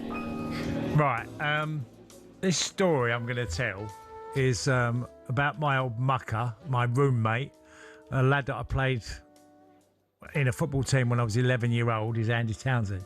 We're in the same team, Max, as 11-year-olds. Okay. And obviously he was my captain at Chelsea, he was my captain with Ireland, and we was also roommates. And we're in America, we're playing World Cup 94, and I've got injured and I'm not in the best of moods. And I could tell Andy was, because he's a practical joker. You know, he loves a practical joke, Andy. And he said to me one day, he went, I'm going to go and get highlights. I'm going to have a load of highlights in my ear. Right. So I've said, okay, what, you going out? He said, yeah, I'm going into New York. I'm going to have all the highlights done. So I said, all right. I said, you couldn't get me. I said, if you do that, get me a Chaton Clear hair colour. And I'm going to go like a really browny, Chaton Clear, light brown. And went, okay, I'll get you one. So he turns up, he goes and gets his hair done, comes back to the hotel. And he says, I've got your Chaton Clear. What, with hair, as in hair dye? Yeah, he's had his hair blonde. If you put Andy Townsend on your computer, blonde hair, World Cup 94, you see that Andy's gone all blonde, right? So he's done his, he's come back to the hotel room and he's gone, here's your Chaton Clear. So I went, okay, got in the bathroom, put the hair colour on my head, mushed it all in. I'm standing by the mirror and I can hear Andy talking in the background and he's saying without me knowing, I could hear, Quinny, come to the room quick. Right? So I'm thinking, what's he on? And as I'm looking in the mirror, my hair's going plumb. Right? So I'm looking in the mirror and I'm like, what has he done? And I'm going, and I'm shouting at him from above. I said, my hair colour is plumb. What have you done? And he went, no, it's all right. He shouted, that's okay. So all of a sudden, Quinny turns up, Noel Quinn, and he's looking at me laughing at me hair colour on my head plumb. Mrs. Slocum, you won't know this, but Are You Being Served? It was a character a woman used to have plumb hair. So I'm saying, Andy, what you done? And as I've gone to see him, and he's gone, sorry, mate. And I've gone, what? What have you done? My hair's gone all like a plum mauvey sort of colour. And he went like that, and he put the Chaton Clear box up, and he put the plum rinse right next to it. No. He bought two of them, and he had switched the packages. That's right? top. So he's put plum in the Chaton Clear, and I put it on my head deliberately, and I've got this purple hair, literally mauve rinse in my head. That is brilliant. Did you change it? What did you do? Well, no, I actually had to shower it off and then get another colour on. But Quinny, by the way, it literally gone from one player to another player, all coming to visit me with my plum hairdo. All because Andy Townsend has gone, boys, I've switched all the colours in Cass's boxes and he's got plum hair. Come and have a look. That's top work from Andy Townsend, that. And I always laugh because it was one of the funny moments of me like going in panic mode of having this purple rinse on top of my head. And Andy thinks it's hilarious. And then all these players coming in and saying, oh, he's done you like a kipper. Which he did. He did me like a kipper. That's absolutely unbelievable. What did you turn it back to? Just a normal... Chaton Clear, but it was... Oh, because he kept the bottle. Yeah, he kept it. But what he'd done, he bought two. He just switched the bottles, the colour.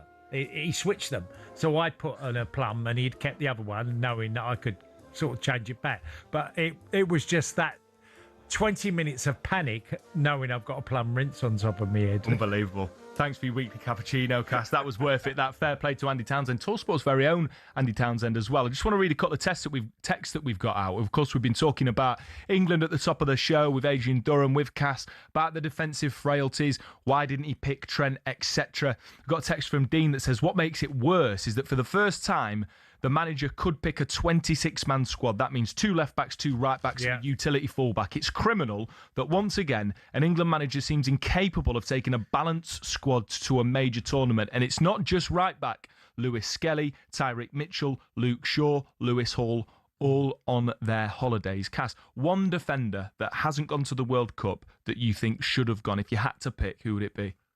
I'd have probably gone Luke Shaw. Luke Shaw? See, I'd have gone Lewis Hall. Yeah. Well, I think that's a fair comment on both sides. I mean, the only reason I said, because I always have felt that, obviously, Reece James, Livramento, they were well covered, and then they both got injured and one's gone back. So if we're talking just specifically the position of right back, then of course Lewis Hall would be up there. Yeah.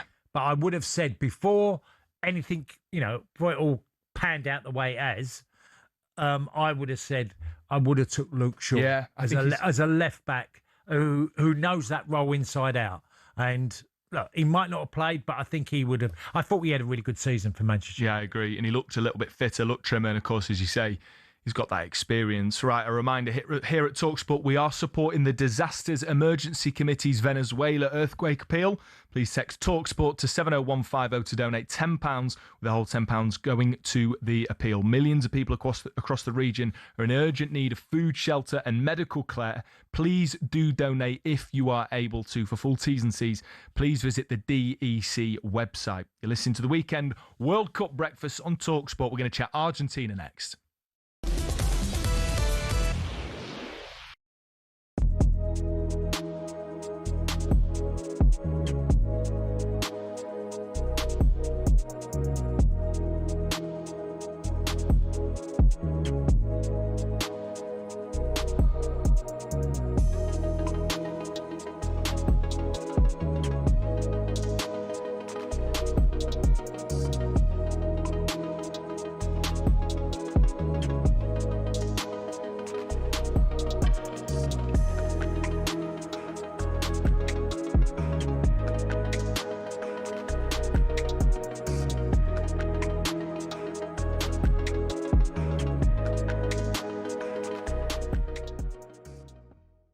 Shouldn't get beat near post, mate. He should not get beat near post. I'm not having it. That football saying has been knocking around since I was a kid. Right? In that situation, there's no defender in front of him. He's had a touch. He's got his head up. He's got the goal to aim at. He can go that way. He can go this way. Pickford knows that. Stop saying he shouldn't get beat. No, but, all right, okay, right. Are you saying it's a crime? No, he shouldn't get beat. He shouldn't get beat. Why not? Why not? Right, stand there. Right, we've got two posts here. Right, that's a goal. Right, please, for me. What's the goal? Well, there's the goal. You got a post there and you got a post there. All right, talkSPORT's the goal. All right. So that's their post. Yeah, you got. That's their post. Yeah, right. You got your Seaman shirt on. Right. Okay. Right. I'm the Congo player. I'm set. Well, no, you're not set because you're in the middle of the goal. You got to you're standing there. Hold on. That's the post. That's the near post. I'm happy. No, you're not happy. I'm happy. No, you're not happy. What's that? What do you mean? That's the back post. Don't worry about that. You don't need the mic. All right. People can hear you. Where are you? I'm here. I'm the Congo player. I've got the ball. Get back a bit. Right. I'm here. Yeah. You're standing in the middle of the goal for one. You're in the wrong place. I'm happy. No, you're not happy. I'm happy. You're not happy. I'm happy. Okay, well, I'll score near post. Okay, but you can score there as well. No, but that's not where you stand. You stand there. I stand here. No, you don't stand outside the post, do you? You stand next to the near post. Okay. I shouldn't score there. Okay. I should not score there. Where's he going to score? If he scores there, in the top corner. No, forget top corner. Where's some top corner? If he scores there, there's more space. It's a better strike. Yeah. It goes across the keeper. Yeah, okay. It's a good goal. So what's wrong with that? But that's not where Pickford's standing.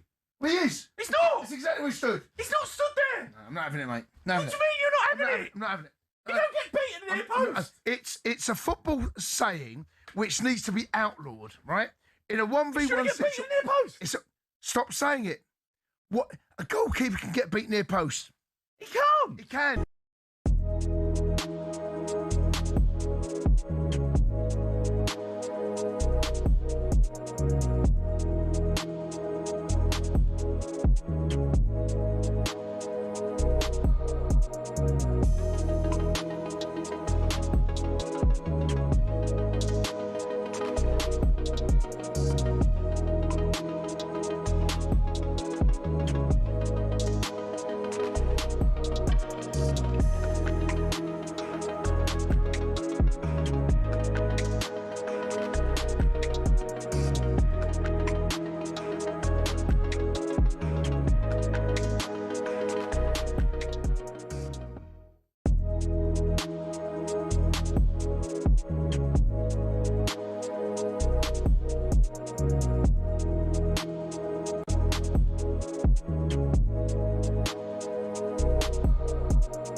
Yeah, good morning. You're listening and watching on your live YouTube, on Smart TV, to the Weekend World Cup Breakfast Show on talkSPORT with me, Max Scott, alongside former Nazi striker Tony Cascarino. If you're just waking up this morning, some of your headlines are: after a FIFA U-turn, England will be playing at 1 a.m. on Monday morning, not 7 p.m. Sunday evening. Elsewhere, Argentina were saved from one of the biggest shocks in World Cup history as they scraped past heroic debutants Cape Verde in the last 32 thanks to a 3-2 victory in extra time as Messi scored his 7th goal of the tournament. Elsewhere, Egypt defeated Australia on penalties to claim their first ever win in the World Cup knockout stages, set up that last 16 tie with Argentina.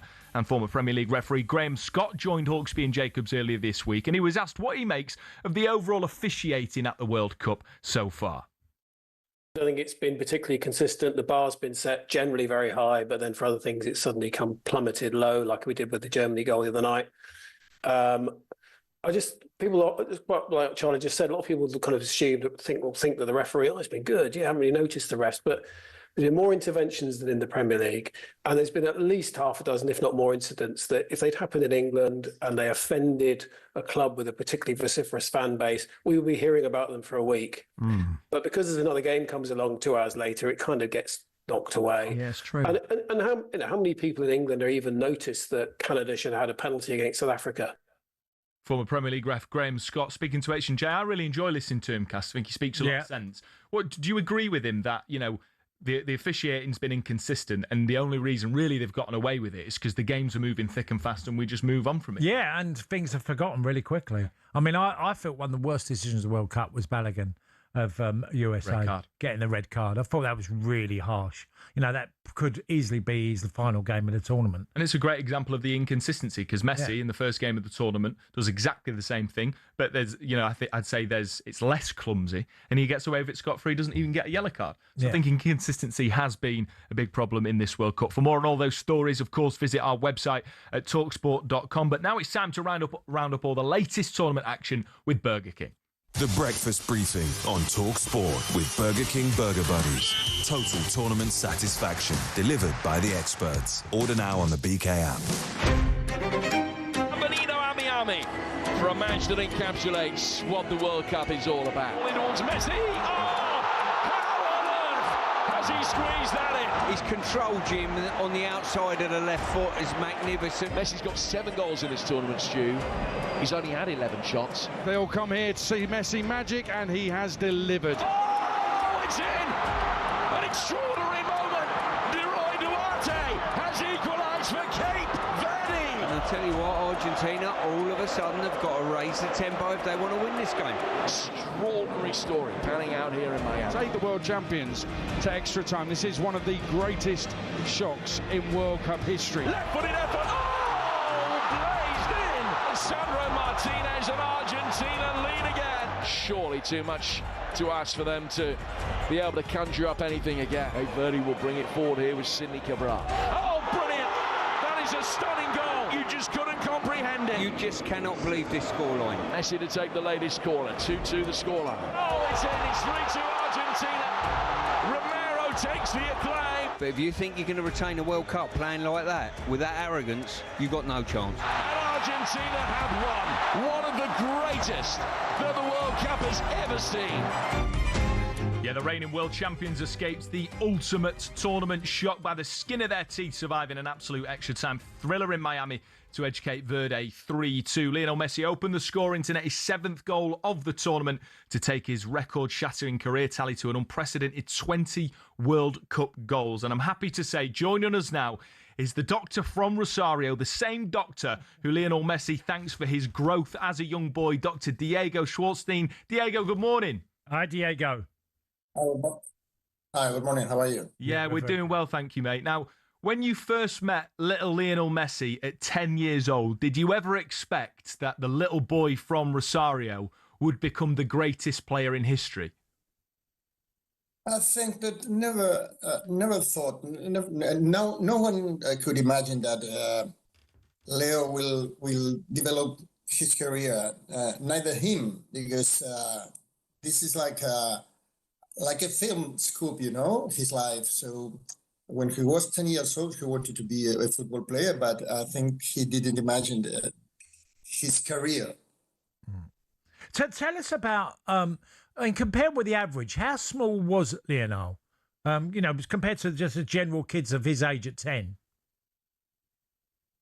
When he was 10, he was a normal kid, just a regular kid with a growth issue that, he wanted to be a football player.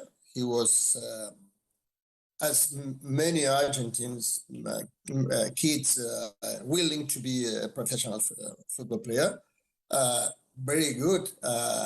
Actually, he was sent to my office by News of Boys, where he was making his very early career as a football player.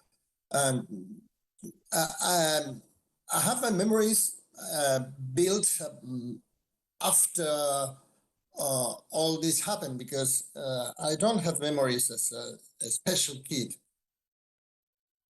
Can you tell us a little bit about your work and what you did as his doctor? We know that Messi was diagnosed with like a growth hormone deficiency. What exactly did you do to make him the best player in the world?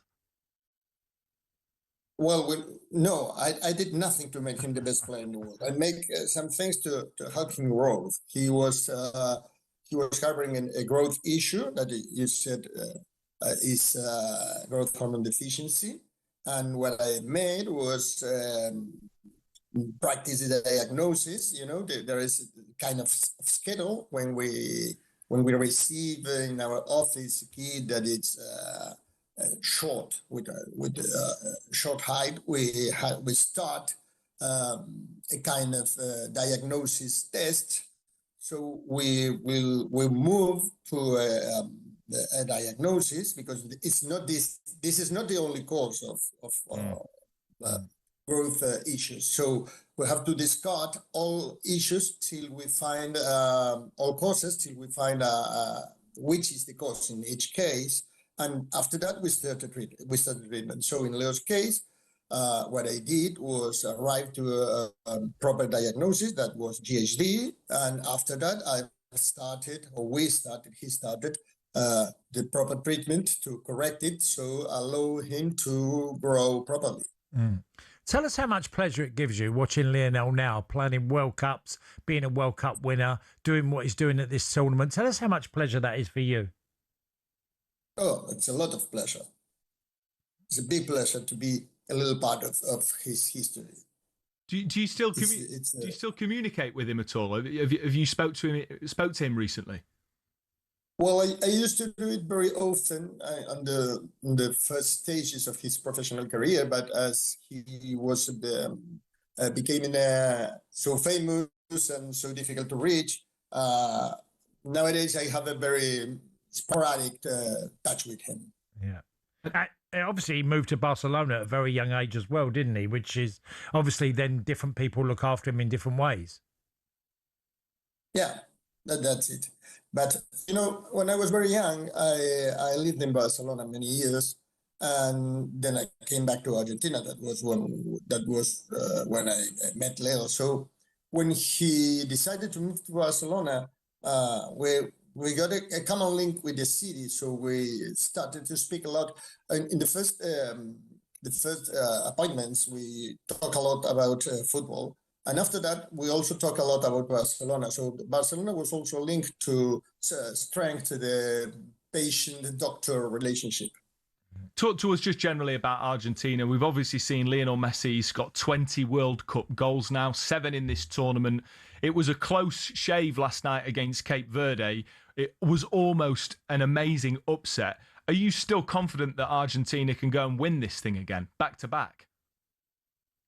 I think it's very difficult for Argentina to win this year, the Cup. France is very strong, and Leo is not the same that he was 4 years ago.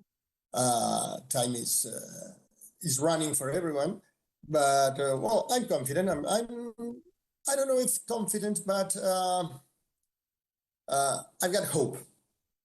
Absolutely, Diego. Thank you so much for joining us, mate. Absolute pleasure, and we'll good luck for the rest of the tournament. Cheers, Diego. Oh. Just one item. You see, in the whole history of the World Cup, Argentina is the only team that had a victory on Cabo Verde. Yeah, that's a great shout. Yeah. It's a good point. It's a good point. History made for Argentina. Yes. First team to ever We make history. Yeah. Constantly making history. Diego, absolute pleasure, mate. Thank you so much for joining us. That is Dr. Diego Schwarzstein, Messi's doctor, the man sort of crediting with helping him overcome that growth hormone deficiency. Great guest. Well, look, watching Lionel Messi again last night, taking the goal the way he took it. What is he now? 205 goals for Argentina, something like that, Max? Yeah. You know, and we talk of Diego Maradona as the greatest, you know, or one of the greatest. Some people will argue he is the best ever player to play. And, you know, you consider Diego, okay, slightly different roles in the team, but he got 34 goals for Argentina. I know. If you take club records, Maradona's got a maximum half the goals of what Lionel Messi's got. And, okay, his career was shortened because, obviously, different issues. But just extraordinary watching Lionel Messi. Do you like these conversations about, you know, who's the best player of all time, comparing Ronaldo, Messi, Pele, Maradona, or do you just kind of think, just leave it, just appreciate? No, I look, we've all got an opinion. Yeah, we all like to say who we believe in. I feel that Lionel Messi is the best player I've ever seen, because the longevity of how many, if you remember him as a 16, 17-year-old with Barcelona, what he did and how he played, and he's still doing it at 39. That's extraordinary. But there are many greats, and we all have our personal favourites. My personal favourite centre forward of all time was Marco van Basten. He retired at 28. But when I first saw him play, I remember thinking, wow, he's got absolutely everything. He was great in the air, great technically, lead the line, and he was a fantastic finisher, Marco van Basten. He retired at 28. Why? Yeah, an injury in Italy. He had a serious injury, ankle injury that retired him, but he had everything. I played against him in Euro 88, and his movement was amazing, so quick. Yeah. But that's just a personal one. Yeah. But, you know, if we're looking at the greatest of all time, from Pele to others, there's Maradona. They're extraordinary levels of, you know, it's like arguing the greatest tennis player. Some people say Federer, or a lot of people say Federer. Some might say Djokovic, Sampras, you know, whoever. I think it's a bit fickle in the end. I just think kind of appreciate it. And it's two totally different contexts. Well, it's a bit like totally club different football. times. You might say your favourite Forest player ever is him. Ryan Yates. Without a shadow of a doubt. Okay, so that's how difficult it is. Yeah, exactly. It's a game of opinions. That was a roundup of all the latest action, all thanks to Burger King. The Breakfast Briefing on talkSPORT with Burger King Burger Buddies. Iconic winners delivered in the box every time. Order now on the BK app. You're listening to the Weekend World Cup Breakfast Show on talkSPORT, on YouTube, on your smart TV. Up next, we're going to chat Egypt after Mo Salah and the team beat Australia last night on penalties to progress to the next round.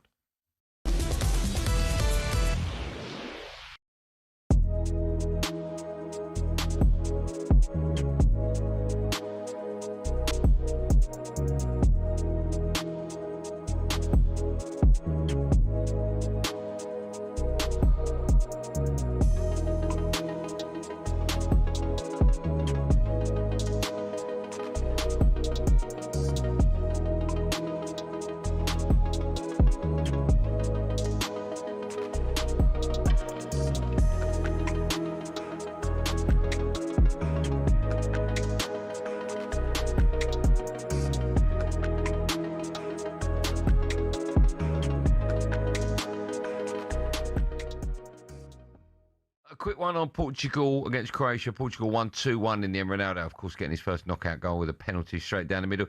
What did you make of the controversial VAR decision? Well, I think hair's very overrated, don't you, Gab? Very overrated. I don't think you need it, mate. No, exactly, yeah. Oh, yeah, but both of you. Who would have talked? Don't mess with the borders. So I've got the Mitchell brothers in here. Well, don't you think in the you know the marginal gains that in future managers say to all the defenders, whatever. By the way, get your head shaved. That's a very good point.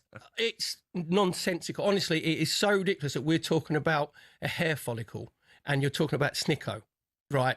VAR wasn't brought in for that.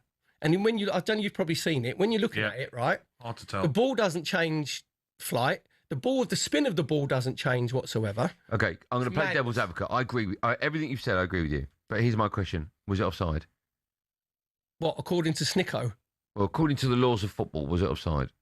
Not really. No, because we're not 100% sure that it's actually touched.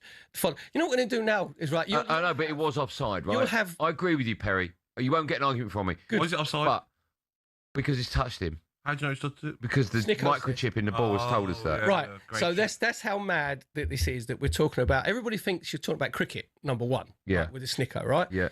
That's not. Football was about emotions and losing your mind and celebrations and exalted moments with your friends, your family, aunties, uncle, and on the pitch as well. VAR was brought in for Thierry Henry's handball for France against Ireland. That is it. So now they've made themselves so important that we're going to, the minutiae, we're going to go into CSI sort of, Yeah, I don't like it. PGMO. I know, but if we score the winning goal in the World Cup final and it's offside and then Snickermeter says, actually, hair follicle, you're onside. Oh, it's the best thing that's ever been brought forward. No, I'm honest. No, I would say because you have to be... Get ready to get that winning feeling with TalkSPORT Win. This summer, TalkSPORT is bringing you live and official coverage of every game of the FIFA World Cup 2026. And to celebrate, we're giving away £26,000 guaranteed. Go to win.talksport.com to enter now, and you could win 26 grand in your hand, tax-free. Enter now, and you could be the next to get that winning feeling, courtesy of TalkSPORT Win. Find out how to enter now at win.talksport.com.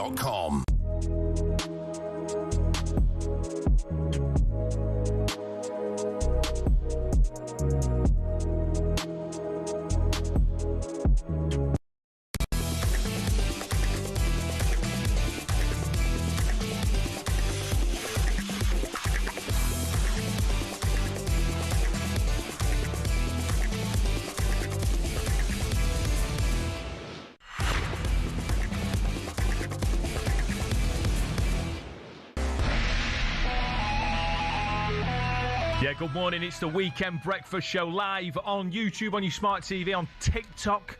If you're watching on TikTok, good morning. I'm Max Scott, lurking in at the back post. It's Tony Cascarino. Some of your headlines this morning. Ferrari's Lewis Hamilton pips Mercedes' Kimi Antonelli to pole position for the sprint race at Silverstone, the British Grand Prix. Elsewhere, Ange Postecoglou, he's not on his way to Scotland. He's been named as the new Al Nassr boss in the Saudi Pro League, where he's going to coach Cristiano Ronaldo. Looking forward to seeing how that one pans out. And talkSPORT caught up exclusively with England and Villa forward Morgan Rogers. He was asked how he feels about reports of his price tag being worth up to £130 million. Not sure if I'm worth all of that, but yeah, of course it's nice to obviously hear that from people and whatnot, but I don't let kind of outside noise dictate me. I'm just going to keep focused, keep being me, and keep being the person that got me here and the player and trying to improve. I don't really listen to stuff like that.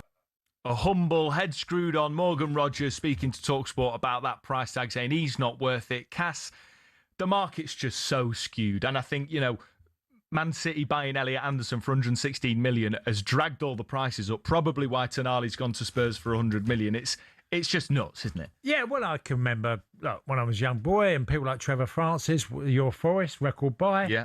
Steve Daly went from Wolves to Manchester City, record buy. And you go through the history of football and, records were broken. Fergie broke, by the way, if you go, Fergie, he broke loads of British record on transfer fees. People that he brought to the club. Do you think that they'll ever get to a point, Cass, where football just swells too much and becomes too... We're already seeing how it's affecting fans. We're seeing the broadcast sort of rights costing so much money. Do you think there'll ever come a point where there'll almost be like a Wall Street crash, but a football version, and we'll have to rein it in?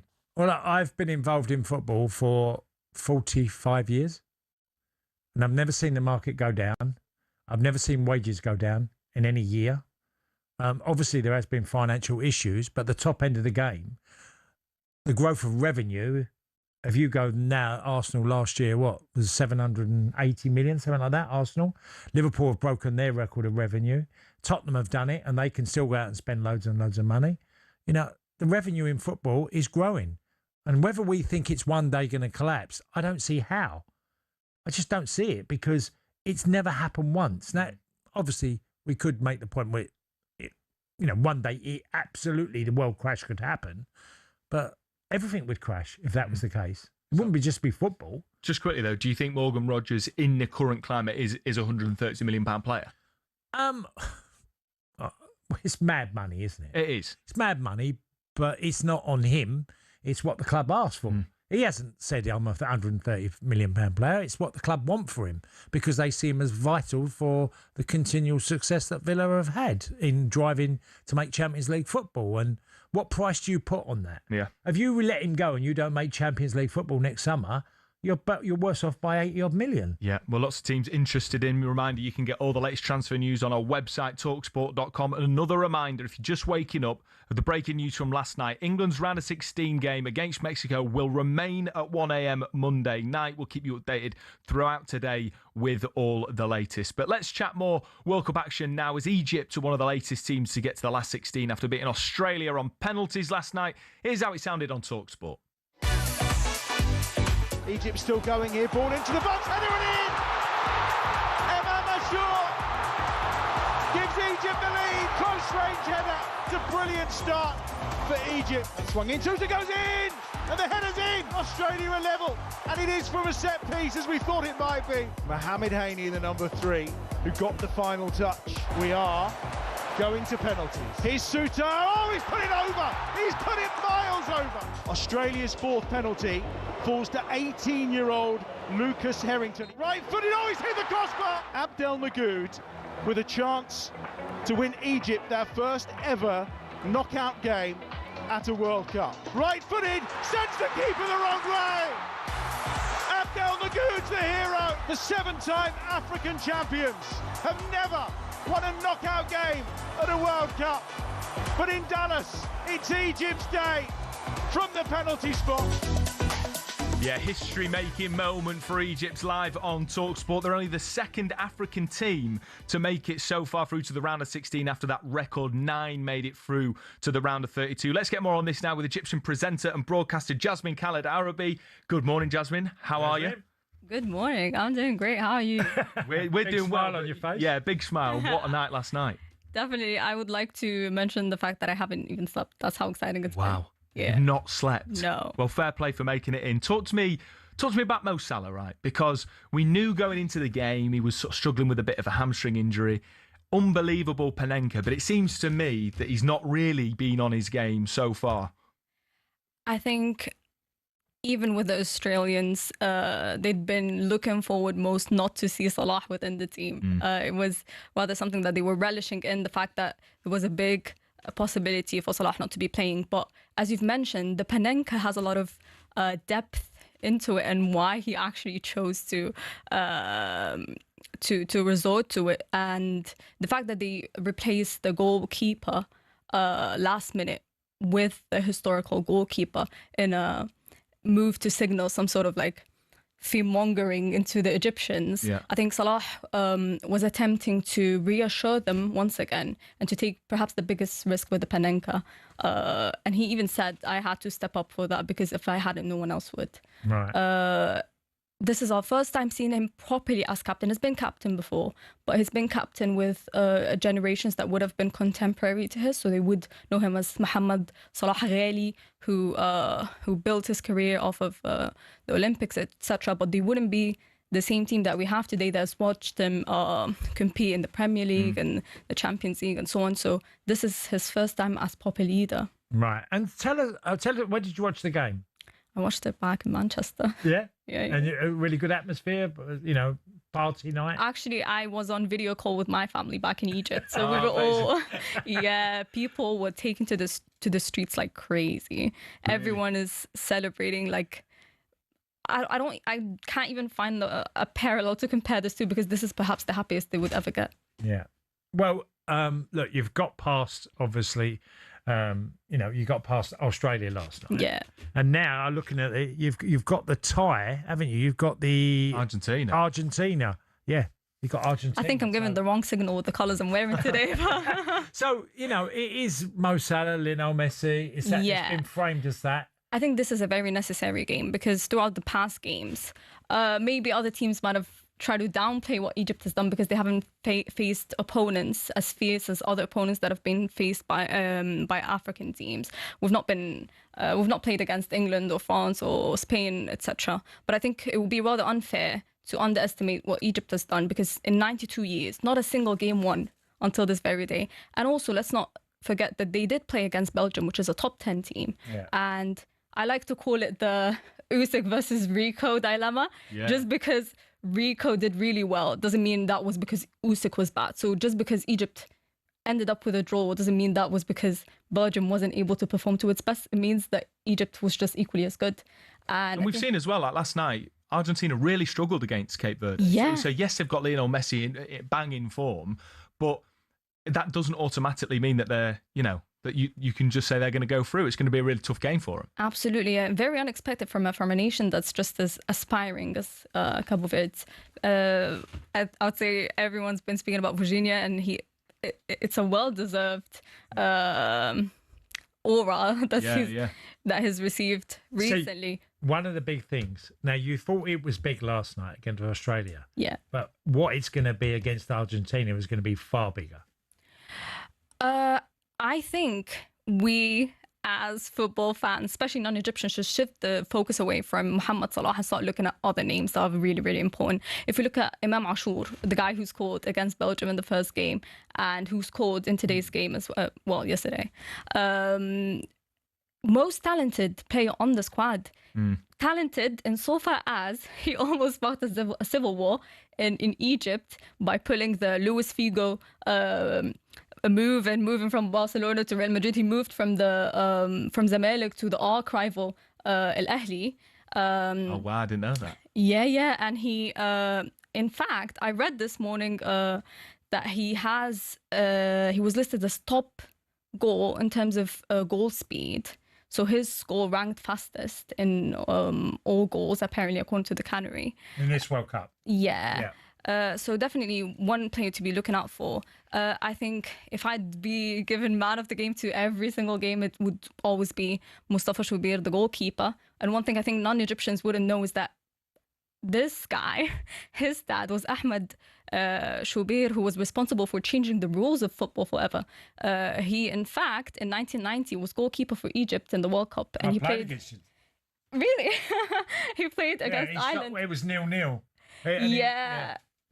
Absolutely, and that's why the back pass law was introduced, because throughout the whole 90 minutes it was nothing but Ahmed Shubir passes the ball to Ibrahim Hassan, and Ibrahim Hassan passes it back to Shubir. 90 whole minutes of just him passing back and forth. It drove the Irish team crazy. Got me dropped.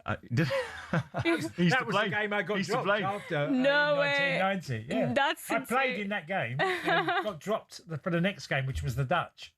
So we have a very empirical experience to tell you. Jasmine, before we let you go, because we've got to head to the news in a moment, can I get a score prediction for you for the Argentina game? I avoid pessimism as much as I can, and I'm rooting for my people, because they're a people that searches for happiness with a torchlight in the darkest of moments, and they navigate life with a smile on their faces, no matter what calamities they're going through. So I'm saying Egypt is going to win this, inshallah, and we're going to get, I think it will end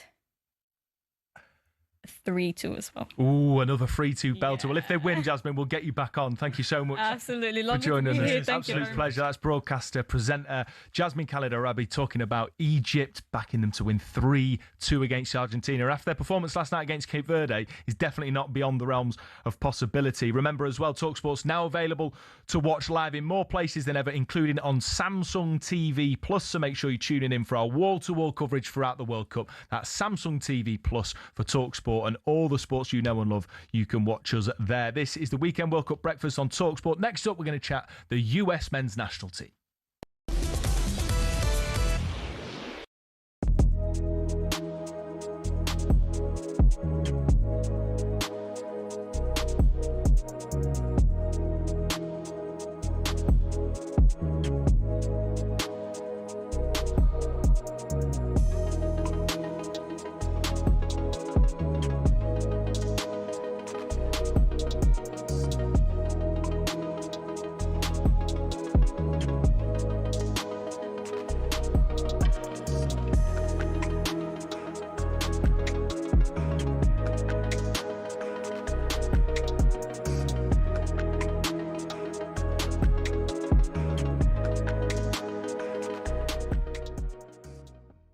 Wayne Rooney has just said that Thomas Tuchel should have brought Kyle Walker to this World Cup. That experience and the ability to play at right back rather than have to take Declan Rice out of midfield could have been useful. I think a Cole Walker and his pomp would drastically improve this team. I really do. 100%. Stuart Pearce there and Adrian talking about Wayne Rooney's comments. Cole Walker's in the studio with us. Perfectly timed.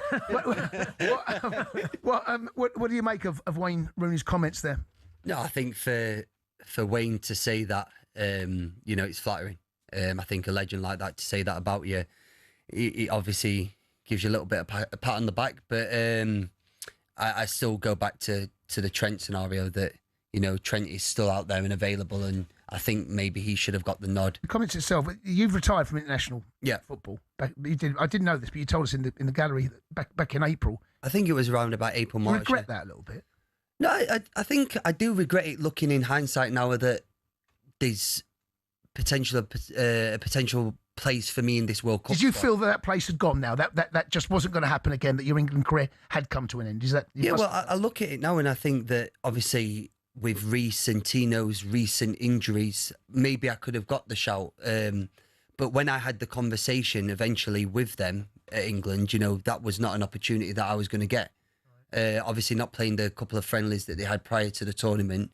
I knew that from that moment on that they was taking that set of lads to the World Cup. So I kind of just rested on it and that. Did you have a conversation with Thomas Tuchel? Not until the day I was going to retire.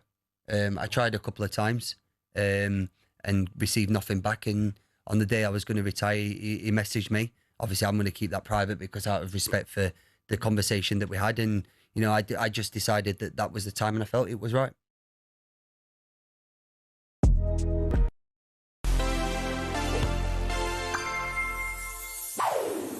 The 1982 World Cup gave us maybe the biggest redemption story in football. But to truly appreciate the rise of Paolo Rossi, we also have to understand his fall. 4 years earlier, in 1978, a 21-year-old Rossi was the next big thing in Italian football. His poacher's instinct in front of goal earned him a reputation, and he was constantly surrounded. Despite that, Rossi scored 3 goals as Italy secured a 4th-place finish. Then, in 1980, Italy was rocked by one of the most famous match-fixing scandals in football history, Toto Nero. It started when a market trader in Rome approached a restaurant owner whose venue was popular with professional footballers. The plan was simple: run an illegal betting operation where the public placed bets, not knowing that the players who ate at the restaurant were getting a cut to deliver certain results. The house and the players would always win. And it was all being run out of a Roman eatery. When a whistleblower went to the police, though, Rossi was suspended from football for 3 years. He consistently denied being involved and eventually had his ban reduced to 2 years. That allowed him to join Juventus for the final 3 games of the 82 season and win Serie A. And in those 3 games, Italy manager Enzo Bezzo saw a spark. Rossi was included in the World Cup squad and then the starting 11. In the groups, he did nothing. No goals, no assists, and the Italian public was begging for him to be dropped. Bear in mind, he'd played the likes of Peru and Cameroon and okay, Argentina. By the way, spot the very young Diego Maradona. Then, out of nowhere, he got a hat-trick against Brazil, another 2 in the semi-finals, and the opener in the final. Not only did he lift the trophy, he won the Golden Boot and the Golden Ball. It was maybe the biggest one-tournament turnaround the World Cup has ever seen. The whole story is so gloriously Italian, and considering he never played in a World Cup ever again, maybe it's one of football's greatest fairy tales.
Yeah, good morning. How you doing? Welcome. You're listening to the World Cup Weekend Breakfast Show on talkSPORT. Me, Max Scott, alongside former Republic of Ireland striker Tony Cascarino. Good morning. And we're talking about Argentina. They ended Cape Verde's World Cup fairy tale, an absolute thriller. 3-2 in extra time. Messi scoring his 7th of the tournament. Towards the near post from McAllister. Oh, it's in. It's 3-2 Argentina. Ball swung in. Romero takes the acclaim. Messi's delivery, absolutely inch perfect. Elsewhere, with kickoff time for England versus Mexico changing again and again, talkSPORT's Adrian Durham joined us earlier this morning and completely slammed FIFA for their U-turn. So many millions of people care about the tournament they run, to the point where you can't just chop and change kickoff times. That's never happened before. It shouldn't happen again. And then earlier this morning, Colombia booked their place in the round of 16 with that 1-0 win over Ghana, thanks to former Wolves forward John Arias. Luis Suarez got a great cross in and turned home. It's John Arias, 8 yards out, centre of the penalty area. A cool right-footed finish into the bottom corner. But now on Independence Day, 250 years of America. We're talking the US men's national team. Mauricio Pochettino's side produced a display brimming with energy against Bosnia, which more than merited their victory, sealed when Malik Tillman's late free kick secured the win. Foreign Balogun scored and was later sent off as the US advanced to the last 16 of the World Cup. Crikey, they're going to miss him. Just how confident is one of the home nations and its fans feeling? Let's ask our next guest, talkSPORT's US sports writer, friend of talkSPORT, Brian T. Smith. Good morning, Brian. Hi, Brian. Good morning. Good morning. It's great to be on again, guys. There is so much to talk about, and we can't even get into England. I mean, it's just unbelievable how fascinating this World Cup is every hour, right? Yeah.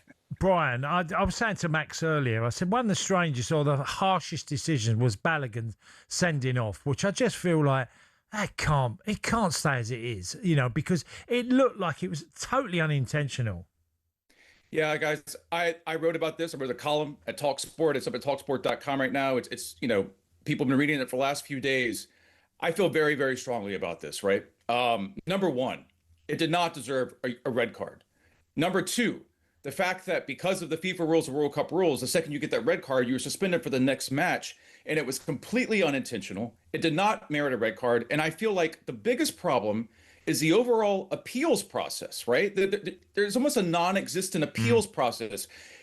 If you're in the NFL, if you're in the NBA, if you're playing a major American sport, you are able to, with the union, with the league, have a very quick accelerated appeals process judged by an independent body with, under the league's guidance. And you can have an arbitrator basically say yes or no, and you could get back on the field within 2 or 3 days. Why does FIFA not have something like this? But ultimately, the USMNT is being penalized and losing their best player for a round of 16 match because of a VAR problem, because of a FIFA problem. I just don't know when this is going to stop, because this is the only thing right now that's dragging down an otherwise amazing World Cup. Brian, I'd agree with you. It beggars belief why, FIFA, with all the money and resources they've got available, just can't seem to get to grips with officiating. Whether it's in Europe, whether it's in Africa, wherever it is in the world, it just seems we're not able to do it. You look at rugby, you look at American sports and the efficiency in that appeals process, the efficiency in terms of interventions from video assistant referees. I can understand the frustration from USA football fans.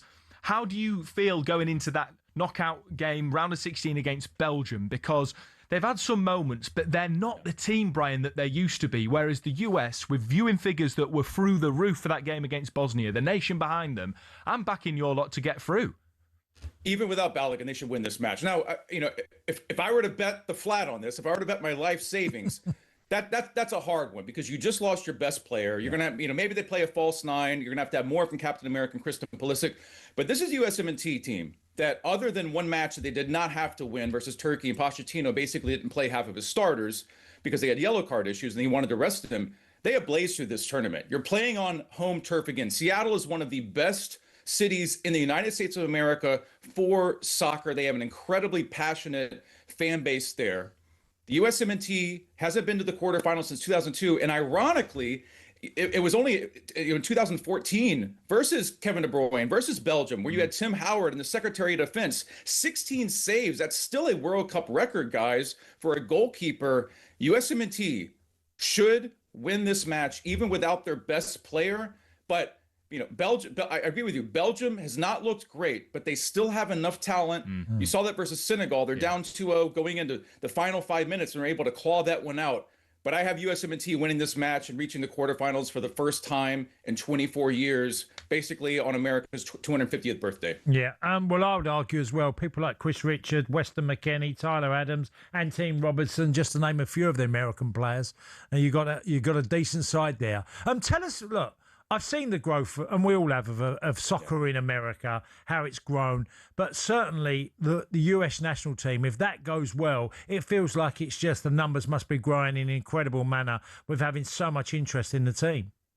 100,000%. And the beauty of the World Cup, and we saw this going to Qatar, right? All the questions, human rights issues, they were all valid. But by the time you actually start playing football on the pitch, it takes over. Even with the 1 a.m., 7 p.m. kickoff, thing going on with Mexico and England, even with the VAR issues, all the problems, the actual matches are just so incredible. And what it's been able to do to unite America around its 250th birthday, which was just a few months ago, felt like an incredibly polarized country, divided country, a country that couldn't even agree on having a simple conversation anymore.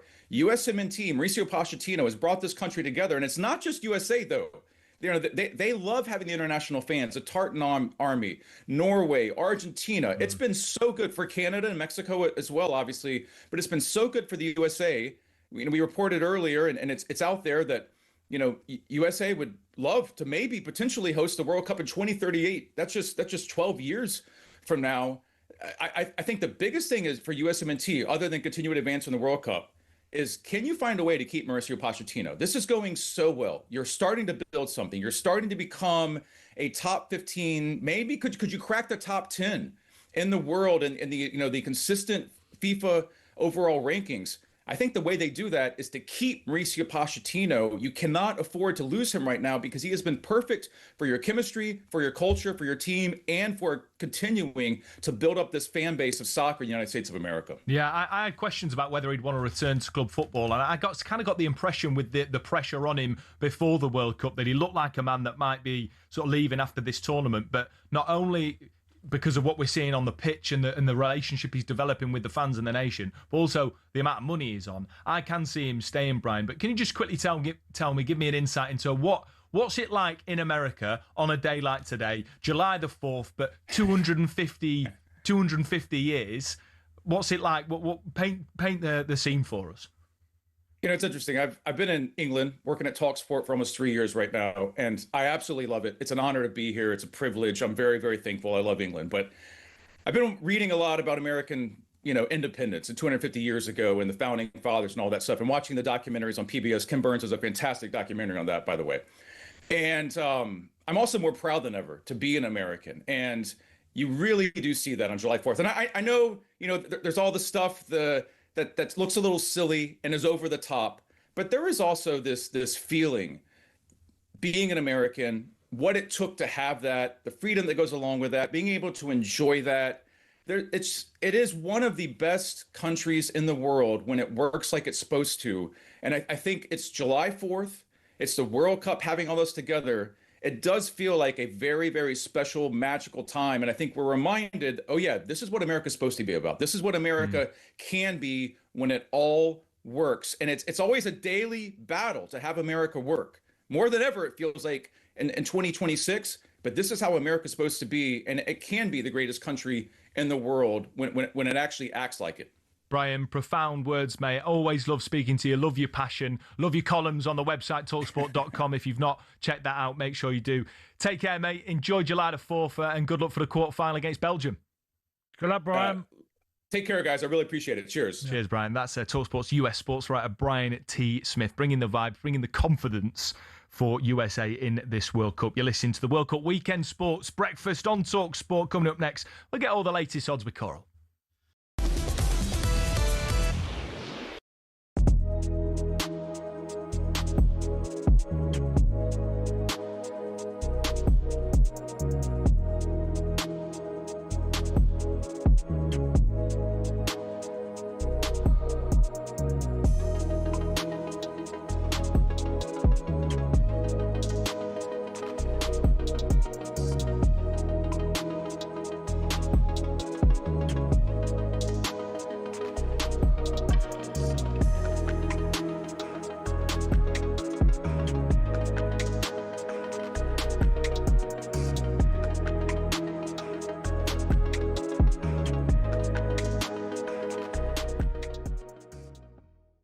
Harry Kane, I'm going to give him a 6.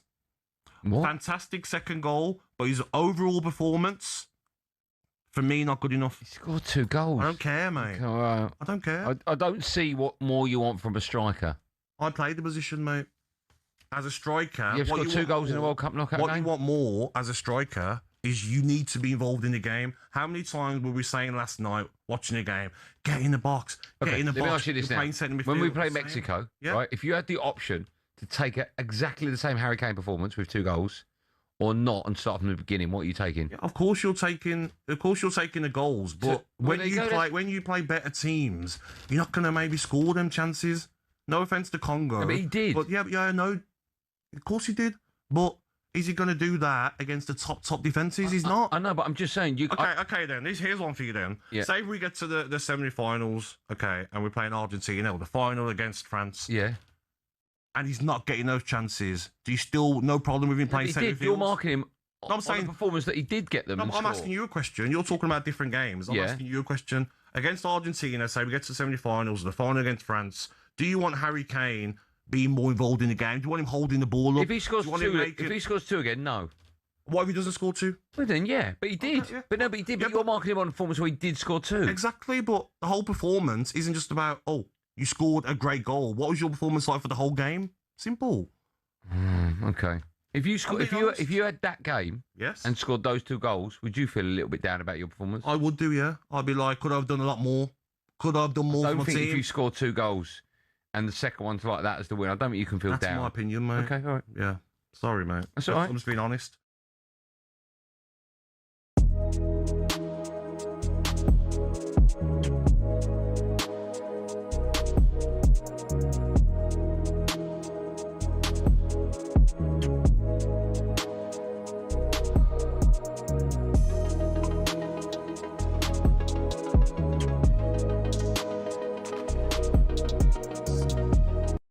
Hello, I'm Matt Forden from talkSPORT. This is How to Win the World Cup. This is the best squad I think England have ever had.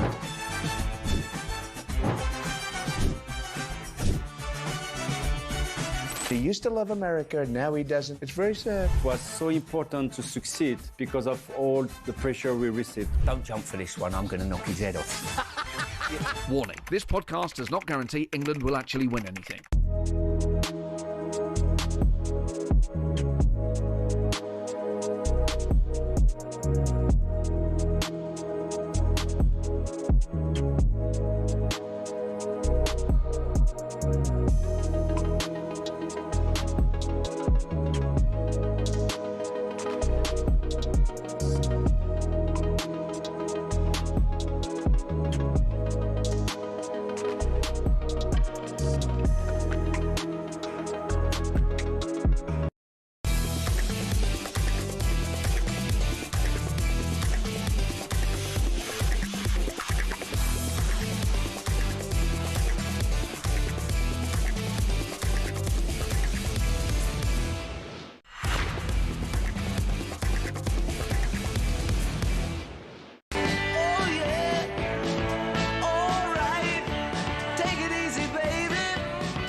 Tom Petty, American Girls, coming out to break thanks to DJ Ed. We're playing this because, of course, it's the 4th of July out there in the States, the day America recognises their National Independence Day, where they do partake, let's be honest, in some strange activities. Just a few to list off, Cass. Mud pit belly flopping. That's in the rural south of America. All right, yeah. Bit of a hillbilly thing to do, quite like that. Marshmallow fights, where people throw s'mores at each other.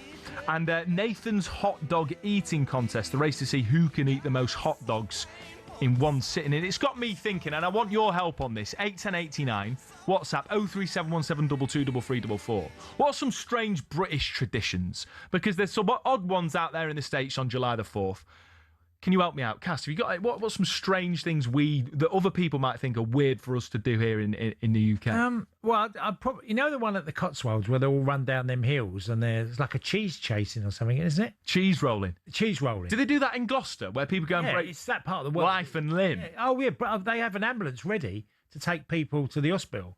Like they run down these hills. I mean, I've seen them. I've been there. Slow-mo's cast. I've not done it, but I've seen them do it. But that's a tradition. That is a weird tradition. Yeah, I mean, I think from my time in France, a lot of the French, especially, would accuse the British of having strange, like sweet sauces with meats, and like having cranberry with turkey. Cranberry sauce is unbelievable. Yeah, I mean, I love it. Yeah. But apple sauce and things like that. The sauces we put salt with, with sweet with meats and things like that, which they don't like to do. They think it's sort of not the done thing, the French. But yeah, we have a lot of. I don't know. I'm trying to think off the top of my head. All I could immediately thought was the cheese chasing or whatever it's called. Yeah, no, that's a good one. We'll keep your tips coming in. Let us know the UK's weird and wonderful traditions.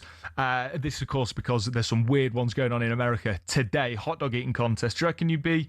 I reckon you could do pretty well at that, Cass. No, that'll just fine. I saw the chilies, that's mad. The chili tape. Why do people put themselves They're through literally crying with their eyes. And like frothing at the mouth, necking milk. For what? What do you even get as a winner? Like, if there's £1 million in it, fair play. But if all you're winning is like, a voucher or a hot sauce, spare yourself. It sounds like it's a test of. It's literally torture. That's what they're doing. They're torturing themselves with the hottest chilies from all around the world, and then someone produces a chili that is even crazier than the previous one. Hey, we can't talk about chili because I had some really hot Mexican sauce last night. My stomach's not been good this morning. So let's check in on the odds right now with our friends at Coral. The Coral Daily Download on talkSPORT with Coral, celebrating 100 years of rewarding the fans. We're here for the Coral Eclipse. T's and C's apply. 18+, gambleaware.org. Mr. Simon Clare, good morning. Good morning, Matt. Good morning, Cass. How are we doing? Sorry, your stomach's not all that, Matt. I've just had producer Gabs in my ear asking me why I was gone for so long in the break, but I digress. Let's talk about World Cup odds outright. Surely France still topping it. But has Argentina's odds changed at all, having come close to the bone against Cape Verde last night? Yeah, no, they've stayed largely the same. 4-1 Argentina, 15-8 the favourites France, who are really looking very, very ominous, really, how well they're playing. Argentina, I must admit, I didn't watch the second half. I saw them 1-0 up, and I sort of assumed that Argentina would go on and win. I went to bed, woke up this morning, and saw it was 3-2 after extra time. I mean, incredible, really. But I suppose they've come through that. Just reminds everyone that when England struggled against Congo, it's not that bad. There's a lot of good sides in here battling away to stay in the World Cup. And so for Argentina, 4-1 second vote. Spain, 6-1. A good performance the other day. England pushed out to 9-1 now. They were as short as 7-1 a week ago. And then it's 10 Brazil, 12 Portugal. And you were just talking about USA on Independence Day. They are 20-1 to go on and win this World Cup. Might be a step too far, but they're still there, and as are all the hosts. Hanging around. So, yeah. Simon, today we've got Canada versus Morocco and France versus Paraguay, but I think it's a pretty nailed on, as much as I can think, reliable one of Morocco and France to win in 90 minutes. I mean, France are 1-5. I mean, it's hard to believe. I mean, I know Cape Verde showed you should never assume anything against Argentina, but this looked even more one-sided. I mean, Paraguay have done well to get here. They're 12-1 to pull off an almighty shock in 90 minutes, 6-1 the draw. So 1-5 France. Mbappe, give you a couple of odds. He's 7-1 for a hat-trick. He's 9-4 to score 2 or more goals. But Morocco are 5-6 in 90 minutes. So I suppose if you put that to, I mean, it's not going to pay sort of 5-4 the double or something like that. I think if my maths are right, it might be a bit bigger. 5-2 the draw. Canada 4-1. So we think the Morocco-Canada game is certainly much closer, but it's still 4-11 Morocco to come through that and get to the next round. 2-1 Canada. So yeah, but I certainly think France will win. Maybe as a bookie, you hope maybe Canada as the hosts could pull off a bit of a shock against Morocco, but I'm not sure. I really want it to be a Morocco-France quarterfinal because I just think that's England's biggest hope that France get knocked out, because on their day, Morocco play some unbelievable stuff. And you still want to play them as an England fan, but you'd rather play them than France. So that's my hope. But we've got to talk, Simon, about the Coral Eclipse Day, our flagship sponsor. This is a massive day. I've been there before. Tell us a bit about the day and what we can expect. Good. I'm glad you've been there before, Matt. I mean, it's a big day. Obviously, the first Saturday in July. Amazingly, well, last year we sponsored 50 years of sponsoring the Coral Eclipse, which in any sport, let alone racing, for a business to sponsor anything for 50 years is incredible. So it's our 51st year this year, but it's now this year we're celebrating 100 years of Coral because Joe Coral, our founder, started his first betting business in 1926. So all over Sandown there'll be reference to the 100 years of celebration, and we've got a great race. It's the great Group 1 race, the Coral Eclipse, worth £1 million, and it's always the clash of what's called the classic generation, the 3-year-old racehorses against their older their elders. And in Constitution River, trained by Aidan O'Brien, who's won the race many times before. He's run the last 3 runnings of the Coral Eclipse. He's got this great horse, Constitution River, who won the French Derby. He's the even money favourite. They've also got Hawk Mountain, a very good contender at 7.5 to 1. And they're taking on 2 nice older horses, Gethin from the Owen Burrow Yard and Sadad from Roger Varian's, both nice horses. So a great Coral Eclipse, a good supporting card. The thing's going to be 30 degrees. They're talking about it. It won't be too hot. So if you're a loose end listening and you fancy getting down to Esher, there's lots of activations, lots of fun, a bit of a party atmosphere at Sandown. The football's not until later, so come and have a great day. Brilliant stuff, Simon. Thanks so much, mate. Speak to you soon. Thanks, guys. Take care. Simon. That was a look at the latest odds with Coral. 18+. BeGambleAware.org. Please gamble responsibly. The Coral Daily download on talkSPORT with the Coral Rewards Shaker. With 100k of free bets available online this Friday and Saturday, we are here for the Coral Eclipse. 18+, max 1 reward per day. Reward restrictions and T's and C's apply. GambleAware.org. This is the Weekend World Cup Breakfast Show on talkSPORT. Stay tuned, stay with us, because we're going to be discussing Germany next. Nagelsmann out, Klopp in.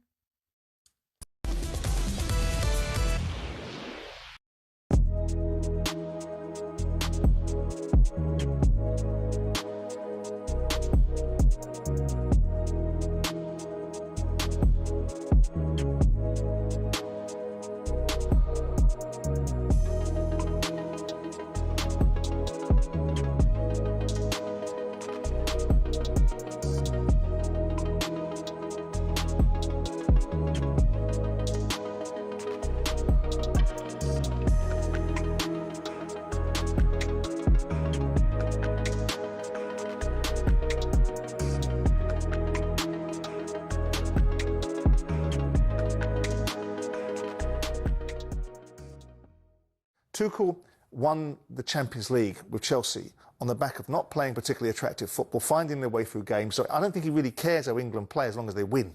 And that's his mindset. And he will take the positive out of it. We won. We kept on going towards the end. Well, so you should. And with due respect to the Congolese, their game fell away as the game went on and they became stretched and tired. And for whatever reason, England were able to get themselves back in the game because of the excellence of Harry Kane. Poor goalkeeper on the first goal, which got us back in the game. Brilliant second goal. But you look at it, you go, Declan Rice is like a machine hitting dead balls in there. Look at the first 3 or 4 corners that he hit in. Bang, first man, bang, first man, bang, first man. All of a sudden he starts changing his corners to balloons across the box because he seems to have his confidence gone. You look at Rice and you look at Saka when they come on, they look knackered. They look like players that have been in a long season and haven't got it.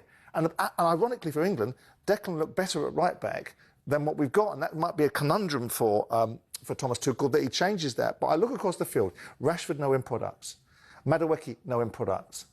You know, you look defensively, the goalkeeper doesn't worry me so much because goalkeepers make mistakes. That's what happens in games every now and again, and sometimes Pickford makes wonderful saves. But I look at it and say, that is not a team, in my minds, that has any chance of winning this World Cup when it comes up against serious opposition. What makes this remarkable is how differently you two see it. Well, I think if you're English, you're going to see it with emotion as well. And I don't have any emotion in this. Like the only person on the whole team that I played with and know is Harry Kane. I want him to do well, and he is doing well, and he's scoring loads of goals. But I don't want him to do well so much. But Simon's assessment. It's not just emotional, Brad. No, it's kind of on the money, isn't it? Well, his assessment is his assessment. It's his opinion, and he's right about a lot of the things. Do you not think there feels an awful lot more wrong than right about this England side? No, see, that's where we're going to differ. I think defensively, and especially the right back, I think they're having a hard time.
Good morning, you're listening to the World Cup Weekend Breakfast Show on talkSPORT with me, Max Scott, alongside former Marseille and Chelsea striker Tony Cascarino. And we were asking you, in light of the weird celebrations we're seeing in America for Independence Day, what are the weird and wonderful British traditions you've delivered? We've just had Laura Cook, who was just reading the news, saying Conquer Championships. She says she came runner-up in the 2013 Northamptonshire World Conquer Championships. That is a weird and wonderful British tradition. Tom said the Malden Mud Race. We've got welly wanging, bog snorkeling, Morris dancing, gurning. Oh, keep them coming in. Gurning? 1089. Yeah, I've seen videos of like gurning competitions and people just sort of contorting their face in the weirdest way. And then they become the world champion. We've got some amazing British custom black pudding throwing competitions. Amazing stuff. We'll get to more of those in a moment. Keep your texts coming in. 81089 0371722 3344. But we have to talk about Germany. Because after they got knocked out, the German Football Association, after getting rid of Julian Nagelsmann, who requested to step down, we understand that they're in talks with none other than Jurgen Klopp about becoming the men's national team coach. And to discuss more on this, I'm delighted to say joining us now is a member of the 2006-2010 Germany World Cup side, former defender Arne Friedrich. Good morning, Arne. Arne. Good morning to England. How are you doing? We're doing well. Now, before we get into the drama that is sort of German national football, what are the weird sort of traditions in Germany that we might not know? I think there are some traditions that you might know. So, for instance, eating Weißwurst, but you can only do it until 12, so until noon. I'm not from Munich, but even to me, it's kind of weird. But anyways, we have some traditions I don't even know of. But anyways, Germany is a nice country, even though we lost the last game. Yes, now let's talk about the fallout there, because it wasn't a surprise to me that Nagelsmann has resigned. What is a little bit more surprising to me, though, is that Jurgen Klopp feels ready now to come back into management. Yes, it's different to club football, but what's the reaction been like to that in Germany? Yeah, the reaction is quite good, to be honest. I mean, Jurgen Klopp is the logical successor to Julian Nagelsmann. Everyone wanted him. Everyone wants him now, and even during the World Cup, I mean, after the first game, I think, or before the first game, Jurgen Klopp commented on, Julian Nagelsmann, he's still preparing the team. So therefore, there was some rumor already. I was also surprised because he's under contract with RB Leipzig or with the RB group. So therefore, he's still under contract, but still already in place to take over. But anyways, Jurgen Klopp, he proved multiple times that he's a wonderful manager and that he knows what he's doing. But still, it's still very fresh and it's not signed yet. There's still an agreement with the RB group. So I'm excited to see how this continues. Arne, I'm going to ask you this because I've been lucky enough to play against some very good German teams. Now, if someone like Klopp did take control, is there a side good enough, or even if it comes from the under-21s and players that can come through, or players that weren't even chosen for this World Cup? Because I look at the German team and they are not a reflection, I think, of what has been before in German sides, which is at a very high level. So would it be a bad job, even if someone like Klopp took over, thinking that he's going to be some sort of messiah, which he doesn't have the quality of player? No, I mean, we have lots of talent on the roster already, but I think we have to, of course, rethink everything. Also the structure within the association.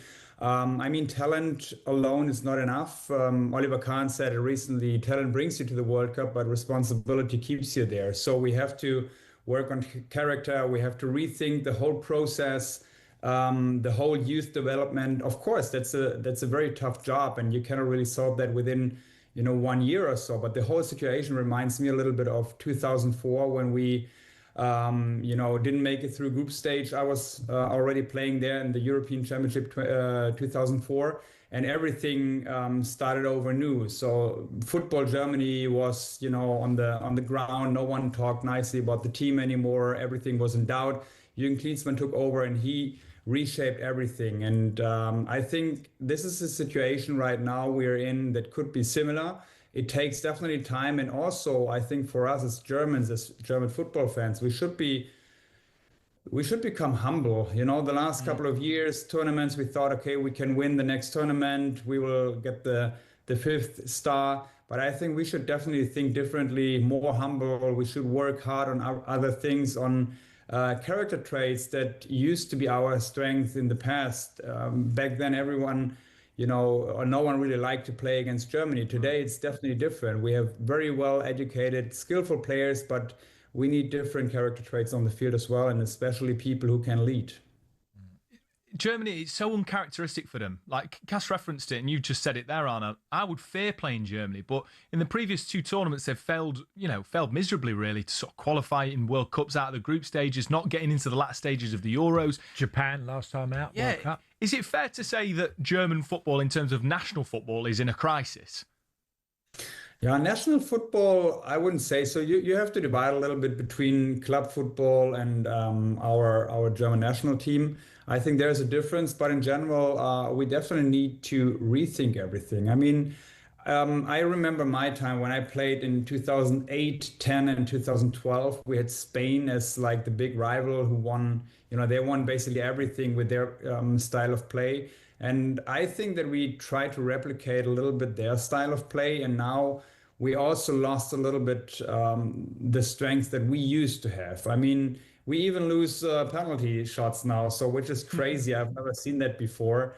And you saw that even when Joe Kimmich, you know, asked everyone who's able to shoot or to take the shot, that not many people showed up. So this is a sign that we definitely have to work on character. We definitely have to work on resilience on the field, because it's not about a lack of talent. No. I wanted to ask you, because I'm a Liverpool fan, and Jurgen Klopp was obviously a huge hero at Anfield.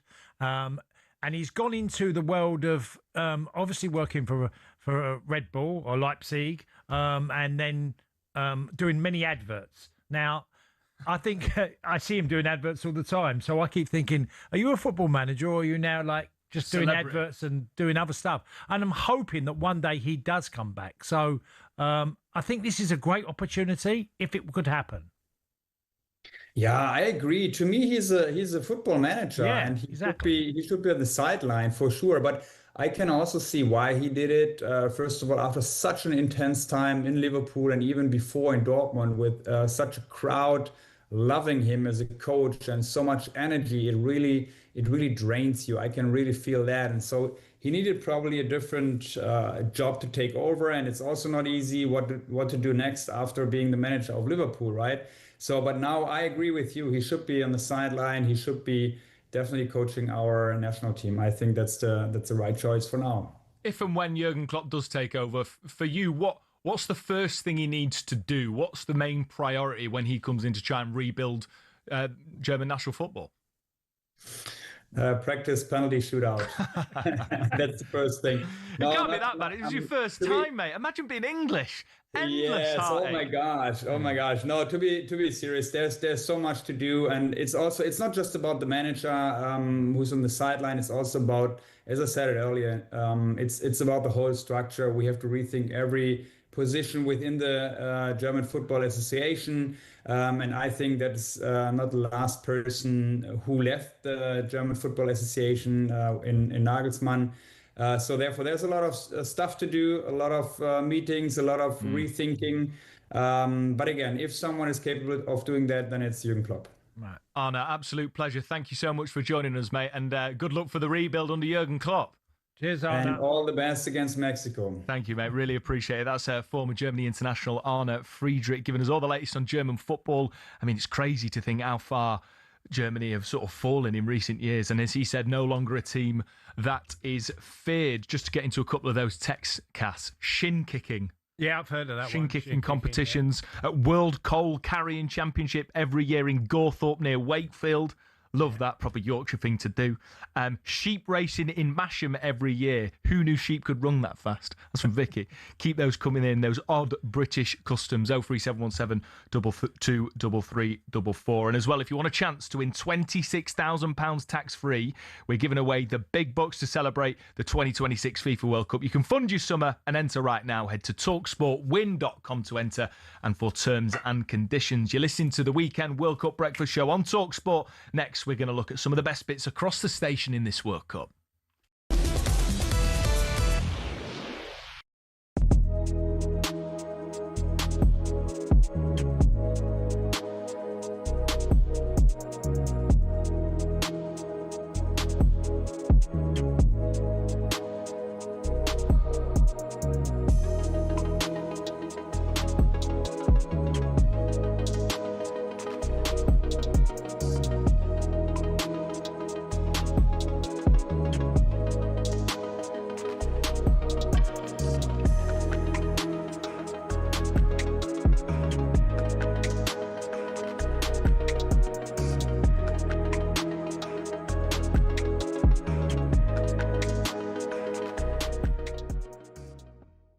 I speak for Newcastle fans, for Villa fans, for a lot of fans whose clubs can't spend money right.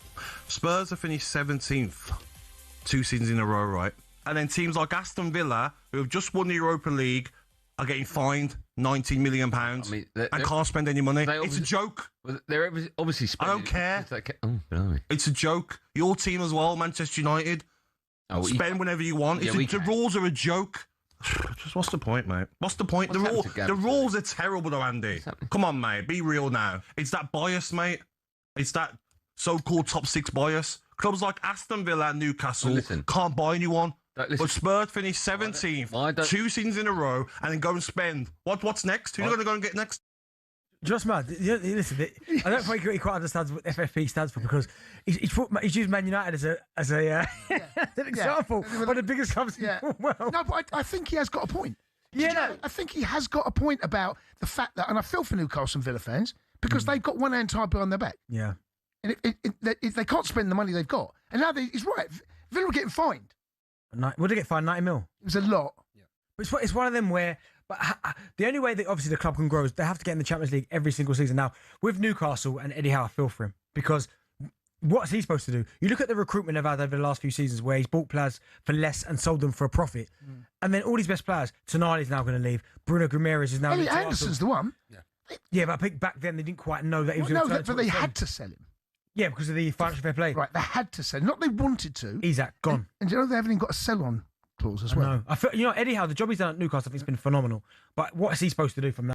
Get ready to get that winning feeling with talkSPORT Win. This summer, talkSPORT is bringing you live and official coverage of every game of the FIFA World Cup 2026. And to celebrate, we're giving away £26,000 guaranteed. Go to win.talksport.com to enter now, and you could win 26 grand in your hand, tax-free. Enter now, and you could be the next to get that winning feeling, courtesy of talkSPORT Win. Find out how to enter now at win.talksport.com.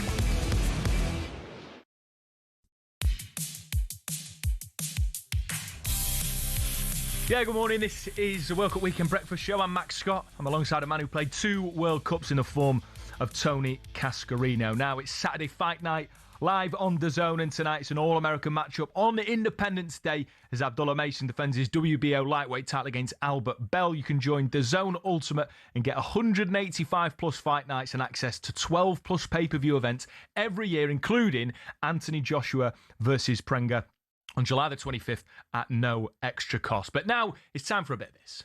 Boxing update on talkSPORT with DAZN, the global home of boxing. Sign up now at dazn.com/boxing.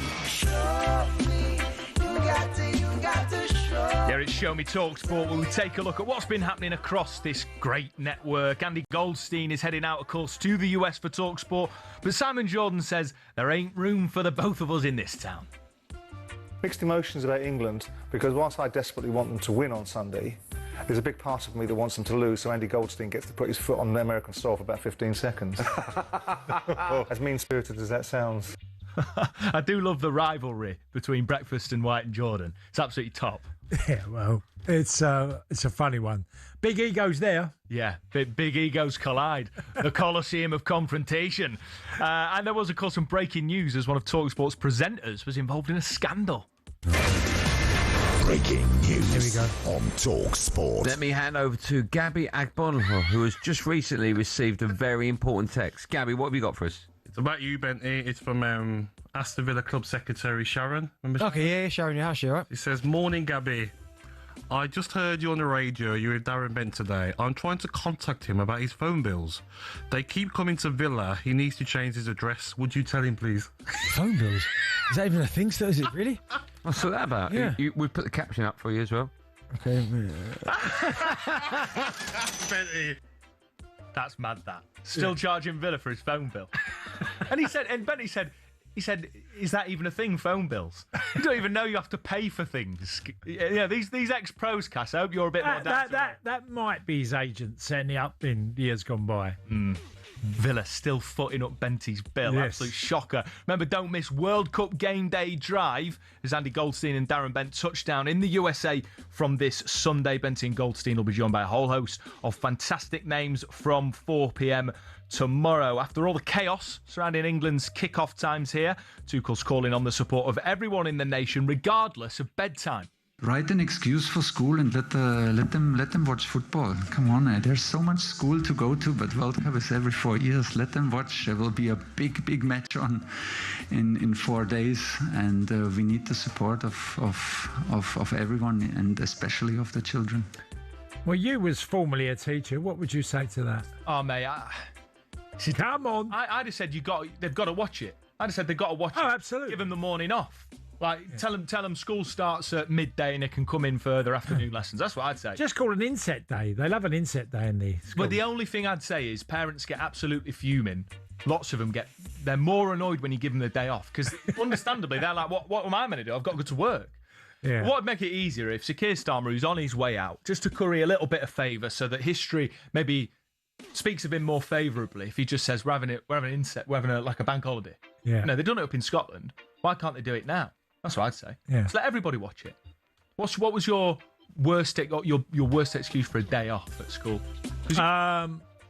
Well, I said I was going to the dentist and I want to watch Manchester City versus Arsenal in Main Road, the old main road of Man City. Yeah. And I took the day off with my pal. We both give identical letters to the teacher that we would be off from our mums. We convinced our mums to do a letter, which you probably experienced a few times. A bit of forgery. Yeah, a bit of forgery going on. And my mum was not happy afterwards because the two letters were the exact same time. We both went to the dentist and we actually went together, me and my pal, to Manchester to watch Man City Arsenal because he was a big Arsenal fan. I said, I'll come with you. See, these days, though, it's much less can't easy. Do that. It's much less easy. You get fined now. Well, you get fined.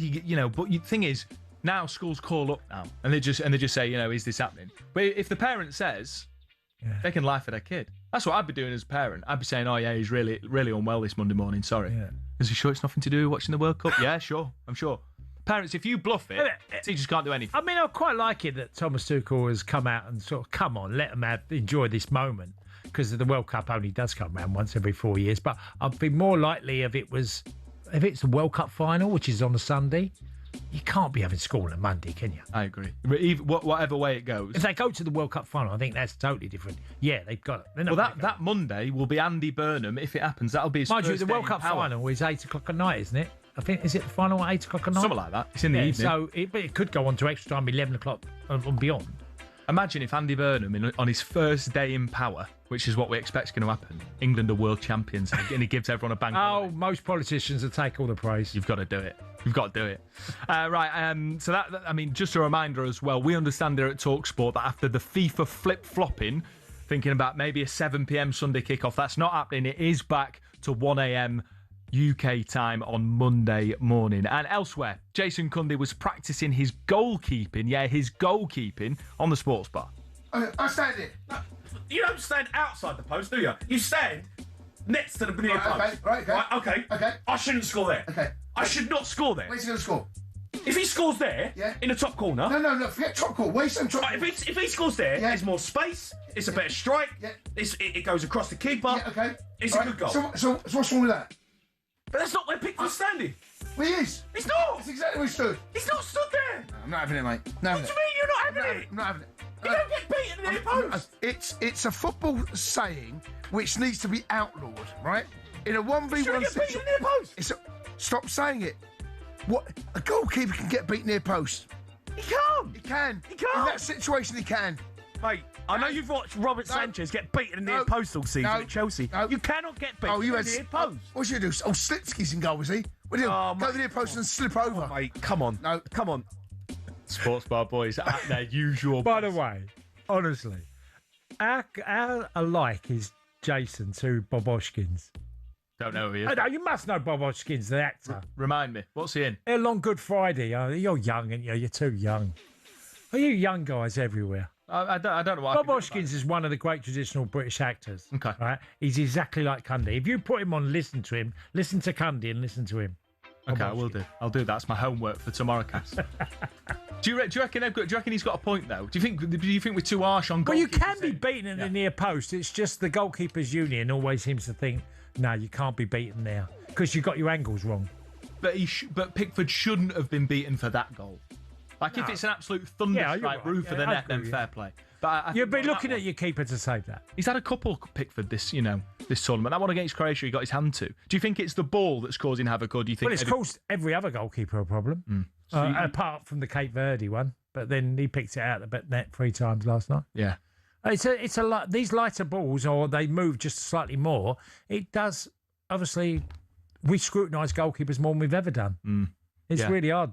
Jordan Pickford's coming under a little bit more criticism this tournament, I've noticed. Maybe it's his last major, or certainly last World Cup. You know, who would come in? I don't know. There's lots of questions to be had about Jordan Pickford, but I do think that the ball is causing havoc. We've seen it from so many goalkeepers. By the way, if you like the sound of Jason Cundy and Jamie O'Hara, there is more where that came from on the Encouraging Signs podcast, available now wherever you get your podcasts. Coming up next, we're going to be talking England, looking ahead to the game against the Mexicans. 03717223344 is a number to call to have your say on a massively tricky game at altitude at the Azteca. Get in touch.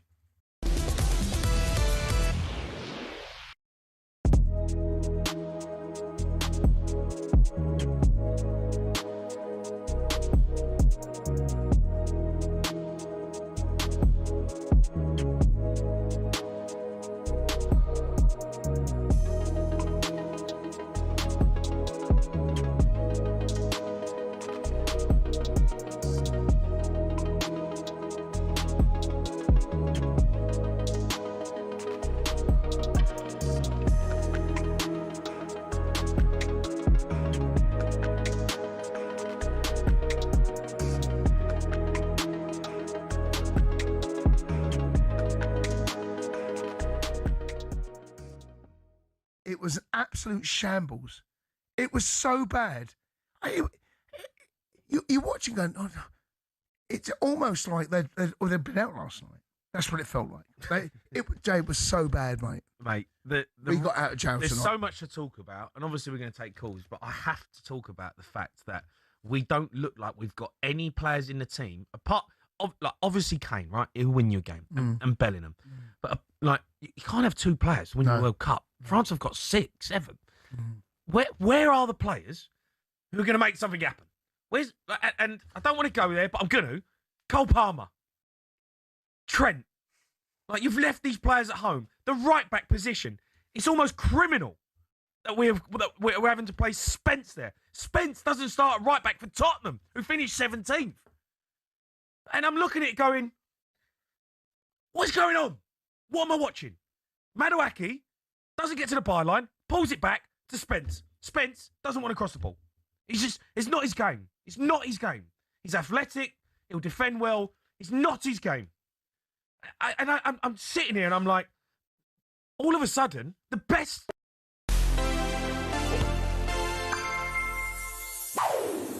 The 1982 World Cup gave us maybe the biggest redemption story in football. But to truly appreciate the rise of Paolo Rossi, we also have to understand his fall. 4 years earlier, in 1978, a 21-year-old Rossi was the next big thing in Italian football. His poacher's instinct in front of goal earned him a reputation, and he was constantly surrounded.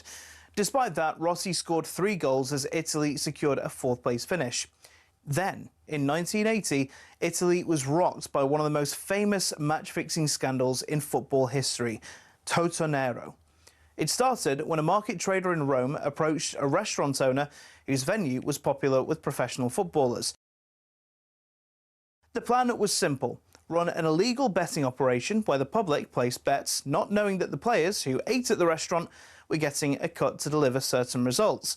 The house and the players would always win. And it was all being run out of a Roman eatery. When a whistleblower went to the police, though, Rossi was suspended from football for 3 years. He consistently denied being involved and eventually had his ban reduced to 2 years. That allowed him to join Juventus for the final 3 games of the 82 season and win Serie A. And in those 3 games, Italy manager Enzo Bezzo saw a spark. Rossi was included in the World Cup squad and then the starting 11. In the groups, he did nothing. No goals, no assists, and the Italian public was begging for him to be dropped. Bear in mind, he'd played the likes of Peru and Cameroon and OK, Argentina. By the way, spot the very young Diego Maradona. Then, out of nowhere, he got a hat-trick against Brazil, another 2 in the semi-finals, and the opener in the final. Not only did he lift the trophy, he won the Golden Boot and the Golden Ball. It was maybe the biggest one-tournament turnaround the World Cup has ever seen. The whole story is so gloriously Italian, and considering he never played in a World Cup ever again, maybe it's one of football's greatest fairy tales.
Yeah, good morning. How you doing? You're listening to the World Cup Weekend Breakfast on talkSPORT. Me, Max Scott, alongside former Chelsea striker Tony Cascarino. Good morning. Argentina ended Cape Verde's fairy tale World Cup run, knocking them out in extra time, winning 3-2, and Messi scored his 7th of the tournament. The ball in towards Messi. Oh, how on earth has he squeezed that in? That is why they don't panic, because they've got the best player the world has ever seen. Egypt beat Australia on penalties to claim their first ever win in a World Cup knockout stage to set up a last 16 tie with the reigning champions. Abdelmagoud. Can Ryan get anywhere near? He trots in, right-footed, sends the keeper the wrong way. Abdelmagoud's the hero. The Pharaohs reign supreme in Dallas. Mo Salah's World Cup dream continues. Argentina-Egypt face each other in Atlanta next Tuesday from 7 p.m, which you can listen to here live on talkSPORT. And then earlier this morning, Colombia booked their place in the round of 16 with a 1-0 win over Ghana, thanks to former Wolves forward John Arias' winner.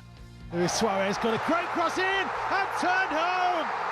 It's John Arias, 8 yards out, centre of the penalty area. A cool right-footed finish into the bottom corner. But we're talking all things England now. If you want to have your say, call up. You can get through 03717223344. So we're focusing on a huge game against Mexico in the late hours of Sunday night into Monday morning, with a special focus on England's captain, who stepped up in a major way for his country right when we needed him.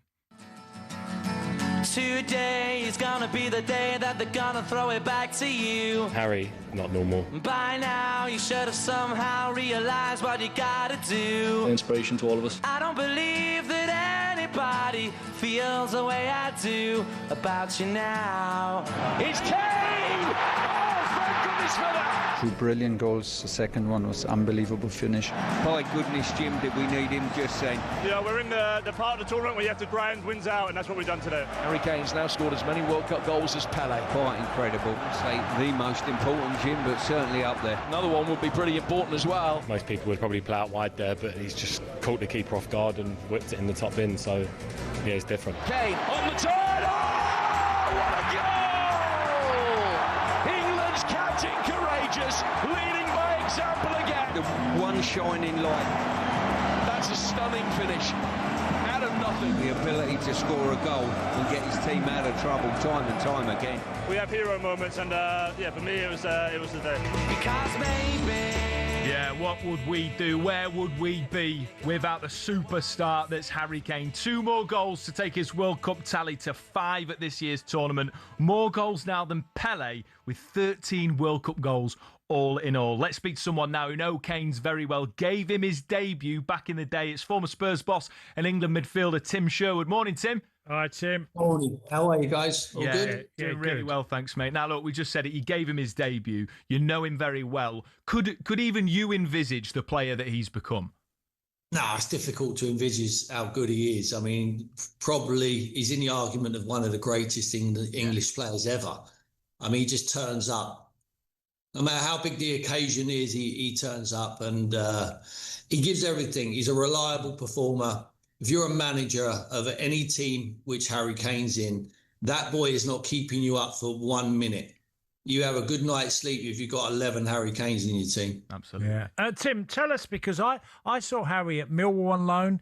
I think Leyton Orient, Leicester. He done a good few loan deals, which I think manned him up very quickly because he now, what did you see in him, first of all, that you've gone, do you know what, I'm going to play him tomorrow? Just that drive, the determination, the courage, work ethic, everything what you think, Cass, that it should be a given to any footballer, but unfortunately it isn't. You know, just feel like they rely on their ability. We know he had the ability. I've known it from a very young age. He always comes short. You know, when people talk about him coming short and then going long, he's the best 9.5 England have ever had. He had that spell at Millwall and fans were giving him so much stick there in the early days. He ended up winning Young Player of the Year. The loans weren't always necessarily a success, not for the clubs he went to and not for Harry on the goals front, but it was a success for his career. It was character building. It was far better than playing a Mickey Mouse under-21 Premier League, which is a complete nonsense. I can play in that now. Get them out playing competitive football as quickly as possible and watch them develop. And that's exactly what Harry did into a superstar. I couldn't agree more, Tim. One thing I love about him, beyond the goals, beyond the fact that he's a world-class player, top 5 player in the world, one of the best England's ever produced, beyond all that, I love his leadership. I love the fact that he's never on the front pages. I love the fact that he's got a humility about him that comes with an authority. Early on, could you see that in him, or do you think that that's something that's grown as he's improved as a player? Well, it grows with experience, but you do see it from an early age in the kid. It's very difficult to put that into anyone. And you don't want to never take it out once it's in. So, he's always had that character. He's always had that self-belief. He still thinks now that he has not reached the ceiling. I'm sure of that. He still thinks he can improve. Every day on the training pitch is like his last day. So he wants to train. He's eager to practice his skills around the penalty area. You see, whenever 9 times out of 10, he's working the goalkeeper, either his left foot or his right foot off his headers. He doesn't waste any time on the training pitch doing nonsense training. He actually works the areas of the pitch where he knows he's going to get the chances. He's an absolute manager's dream. He's a wonderful technician, but his heart and his brain is second to none. Yeah, well, you only have to look at his career, Tim, and go, look how well he did for Spurs, look how well he's done for England, look how well he's done for Bayern. It's a common theme all the way through his career, isn't it? Once he became a senior pro, it's Bayern, England, Spurs, brilliant everywhere. Yeah. He's, Cass, it's really difficult to speak highly enough of the kid, you know.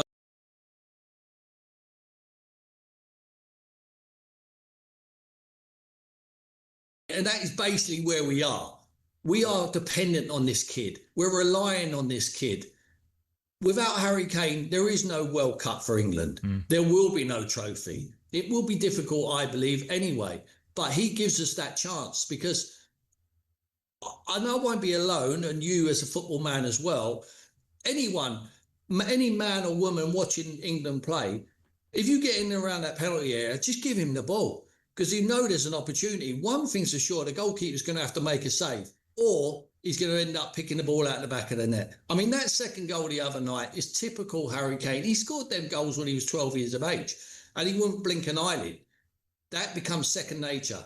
You train so hard at your craft, all of a sudden when you're on a big stage, it happens. It don't just happen if you don't train it. He knows that, and he's learned that from a very young age. You have to work very hard. There's no point being a tennis player and going and cross-court winners. You think that just happens when you turn up at Wimbledon? No. You work at your craft every single day, and that's what he's done as a footballer. Tim, while we've got you, I've got to ask you before we let you go, how do you see England-Mexico? You know, when I speak to people, some people saying they think we ain't got a chance because of the altitude, because of the support they're going to get. Other people say we've got Are they Irish? Well, the man next to me. No, but look, how do you see it playing out, Tim? How do you see it going?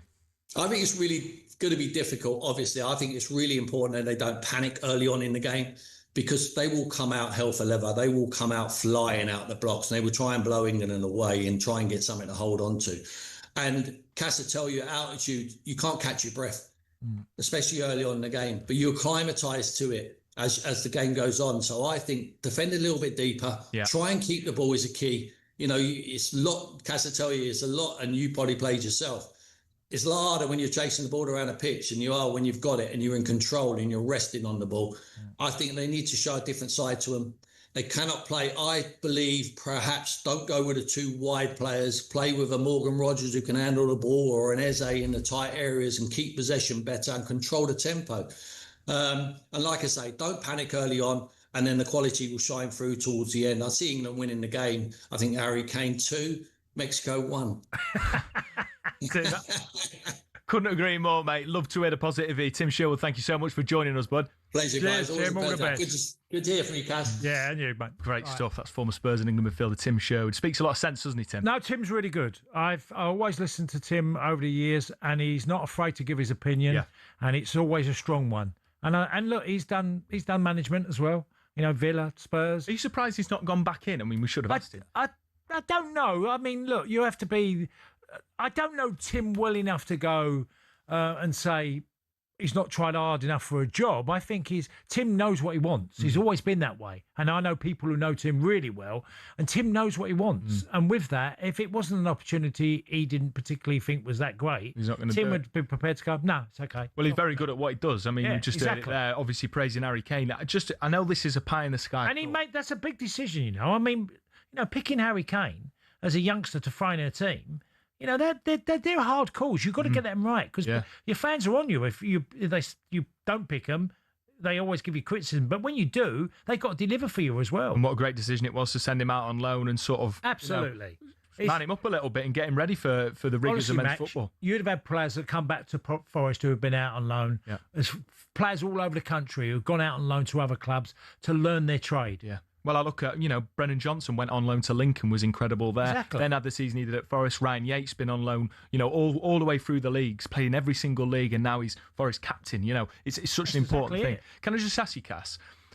We've seen Spurs loosen the purse strings this past week. Spent 80-odd million on Fernandes, spent 100 million on Tonali, 50-odd million or whatever it was on Van Hecker. Is there a world where they think, Harry Kane's got a year left on his contract at Bayern. Yes, Barcelona have been sniffing around, but he's happy there. Surely the only club that could get him back or get him to them away from Bayern Munich is Spurs. Do you think that there's a world where that happens?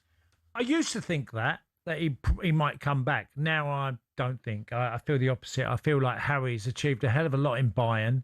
He's moved on as a player, and Tottenham have moved on as a club. Does that mean it might never happen? Maybe, maybe not. But I do think he's definitely going to re-sign at Bayern. I don't see him not doing that. He's had an unbelievable time there. 2 years of incredibly. He's played. He's moved on a level even at his best days at Tottenham, mate. Yeah. Okay, fair enough. 03717 223344. Get involved in the show. The phone lines are free. How reliant on England are Harry Kane? And what do you make of England against Mexico? Are you backing them like Tim Sherwood, or are you concerned about Mexico and the altitude? We'll be taking your calls later on the show. You're listening to the World Cup Weekend Breakfast Show on talkSPORT. Next up, loads more reaction to the World Cup to come.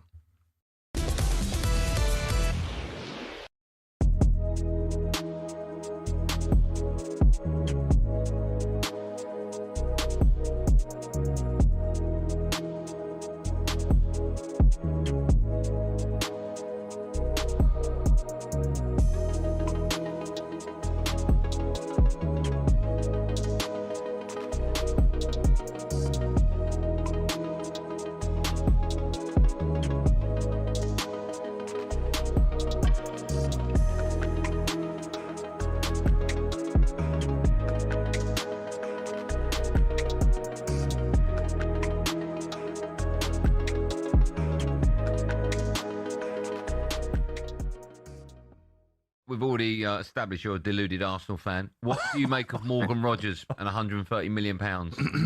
You know what? I saw O'Hara going absolutely mad on was it? He was somewhere. He was talking. Yeah, and he was talking about the prices, etc. And I do actually think he's right, man. I think the prices have gone absolutely crazy.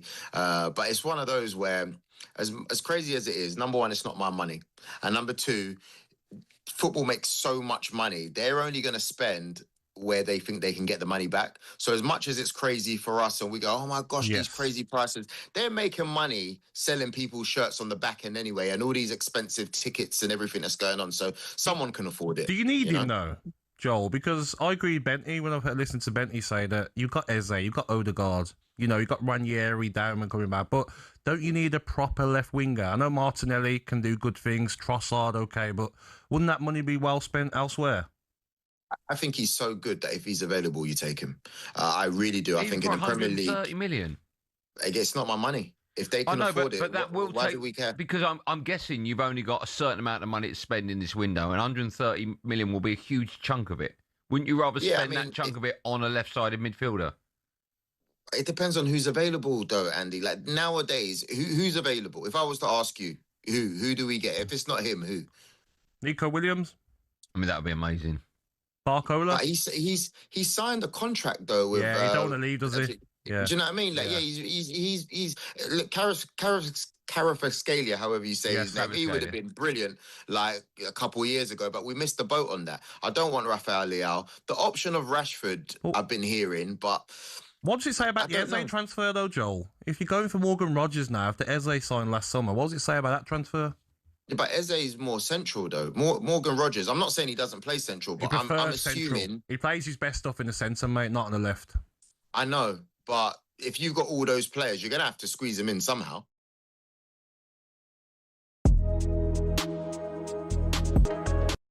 Get ready to get that winning feeling with talkSPORT Win. This summer, talkSPORT is bringing you live and official coverage of every game of the FIFA World Cup 2026. And to celebrate, we're giving away £26,000 guaranteed. Go to win.talksport.com to enter now, and you could win 26 grand in your hand, tax-free. Enter now, and you could be the next to get that winning feeling, courtesy of talkSPORT Win. Find out how to enter now at win.talksport.com.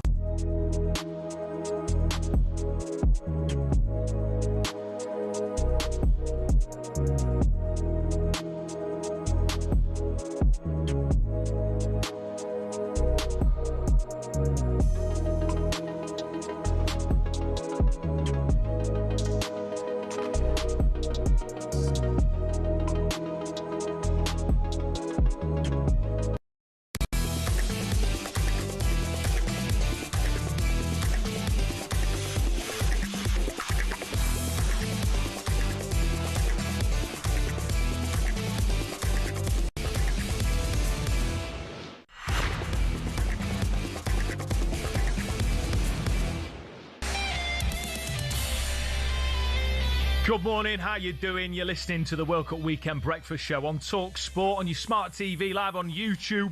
I'm Max Scott, and I'm next to a man that's played 2 World Cups in the form of Tony Cascarino. We've been talking about England, we've been praising Harry Kane, we've been slamming FIFA for their just ridiculous U-turn, chaotic decision-making. It was going to be 1 a.m, then it was going to be 7 p.m. on Sunday, England versus Mexico, but now we understand that it is back to the 1 a.m. kickoff in Mexico City at altitude. But that's tomorrow night. Right now, it's time to look ahead on tonight's High Pressure Picks with Shaw. High Pressure Picks on talkSPORT with Shaw. Non-stop protection deodorant that won't ever let you down. Come to Eustachio! Oh my word! Stephen Eustachio has surely won it for Canada. Jesse Marsh and his side are on the way to the round of 16. You guys are Canadian heroes. He scores this. Morocco are through.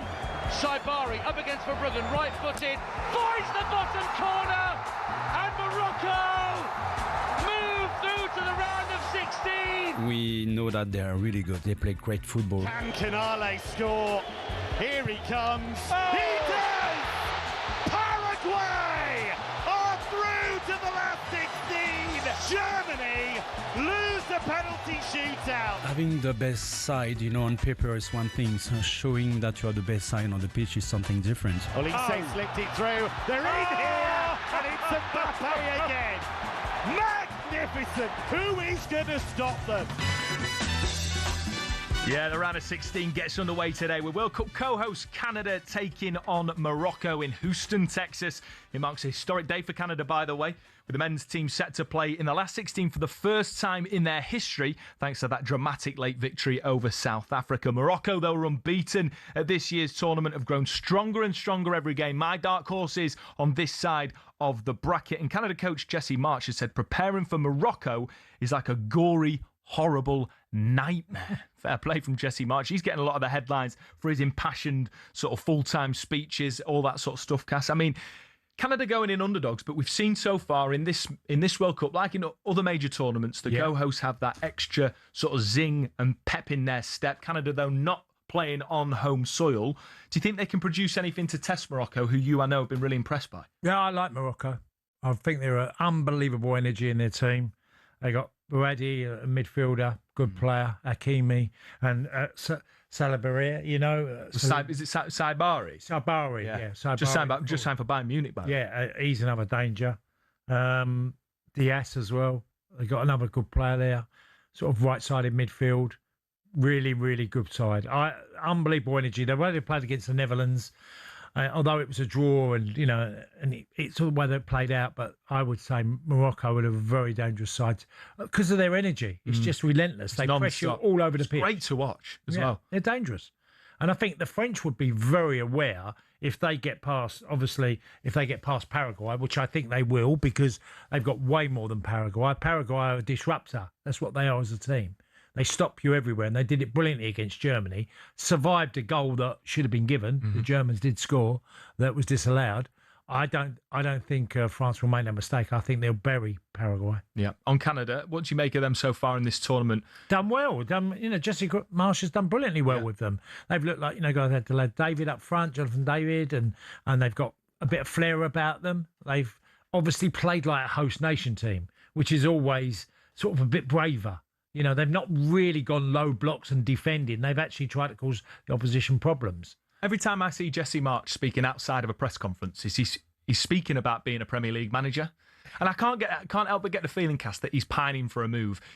Look, what is the ceiling of Canada in a major tournament? Let's be honest.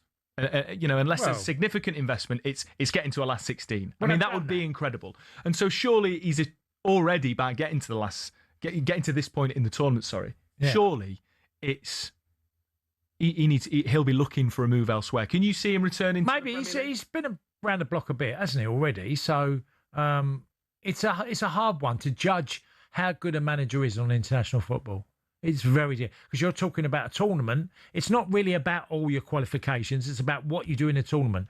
I said to you the other week, Max, you look at the sackings or losing their jobs in major tournaments. It's literally relentless. Yeah. So many managers lose their job. You told me it's 75%. Well, it was between, it varies the competition, but it's high. It's always high at the time you get, if, I don't know, let's pick a team that's, in the latter stages.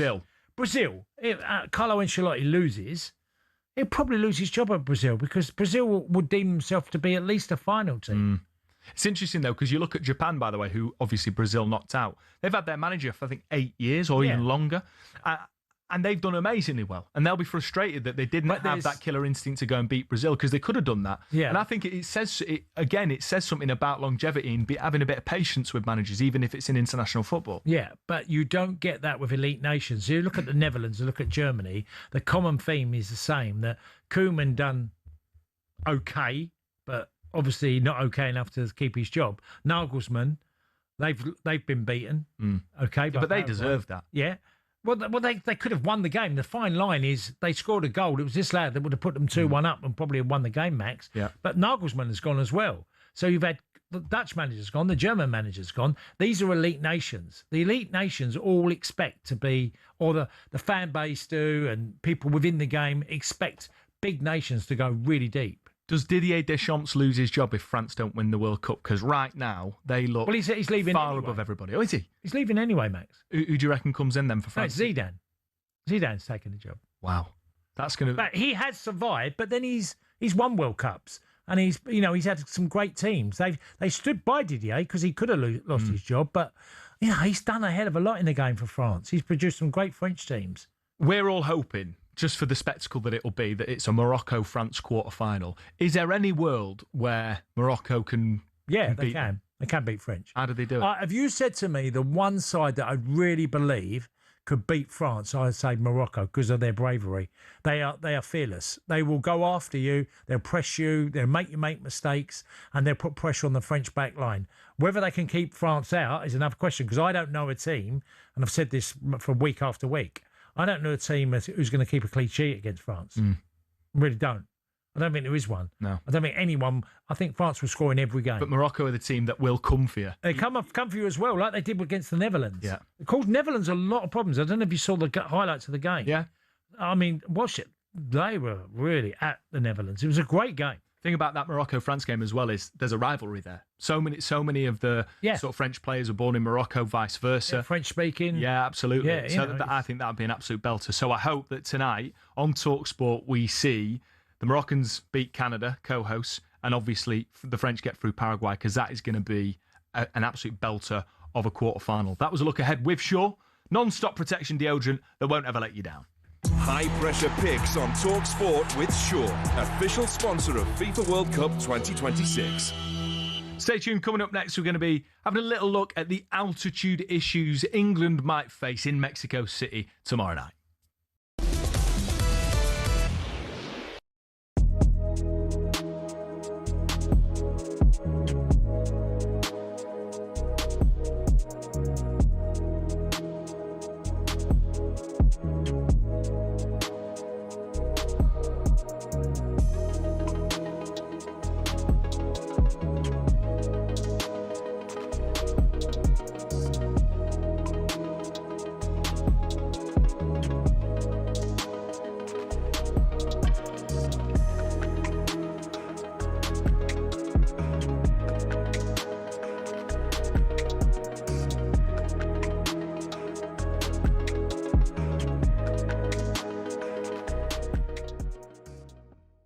He shouldn't get beat near post, mate.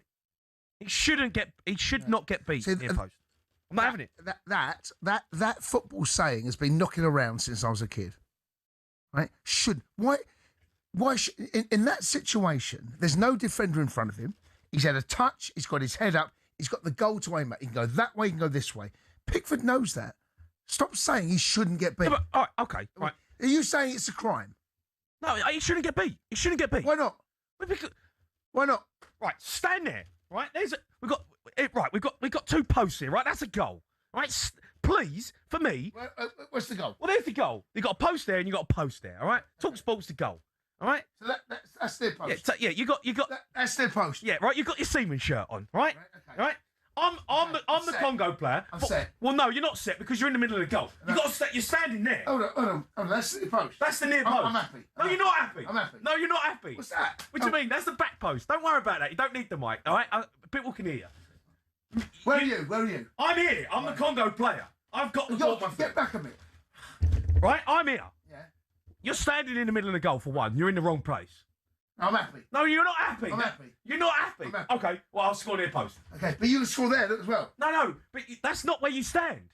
You stand there. Okay, I stand here. No, you don't stand outside the post, do you? You stand next to the near post. Right, okay. I shouldn't score there. Okay. I should not score there. Where's he going to score? If he scores there, in the top corner. No, forget top corner. Where's some top corner? If he scores there, there's more space. It's a better strike. Yeah. It goes across the keeper. Yeah, okay. It's a good goal. So what's wrong with that? But that's not where Pickford's standing. Well, he is. He's not. That's exactly where he stood. He's not stood there. No, I'm not having it, mate. What do you mean you're not having it? I'm not having it. You don't get beaten in the near post. It's a football saying which needs to be outlawed, right? In a 1v1 situation. Near post. Stop saying it. What a goalkeeper can get beat near post. He can't. He can. He can't. In that situation, he can.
Singing bye bye Miss American Pie. Drove my Chevy to the levee, but the levee was dry.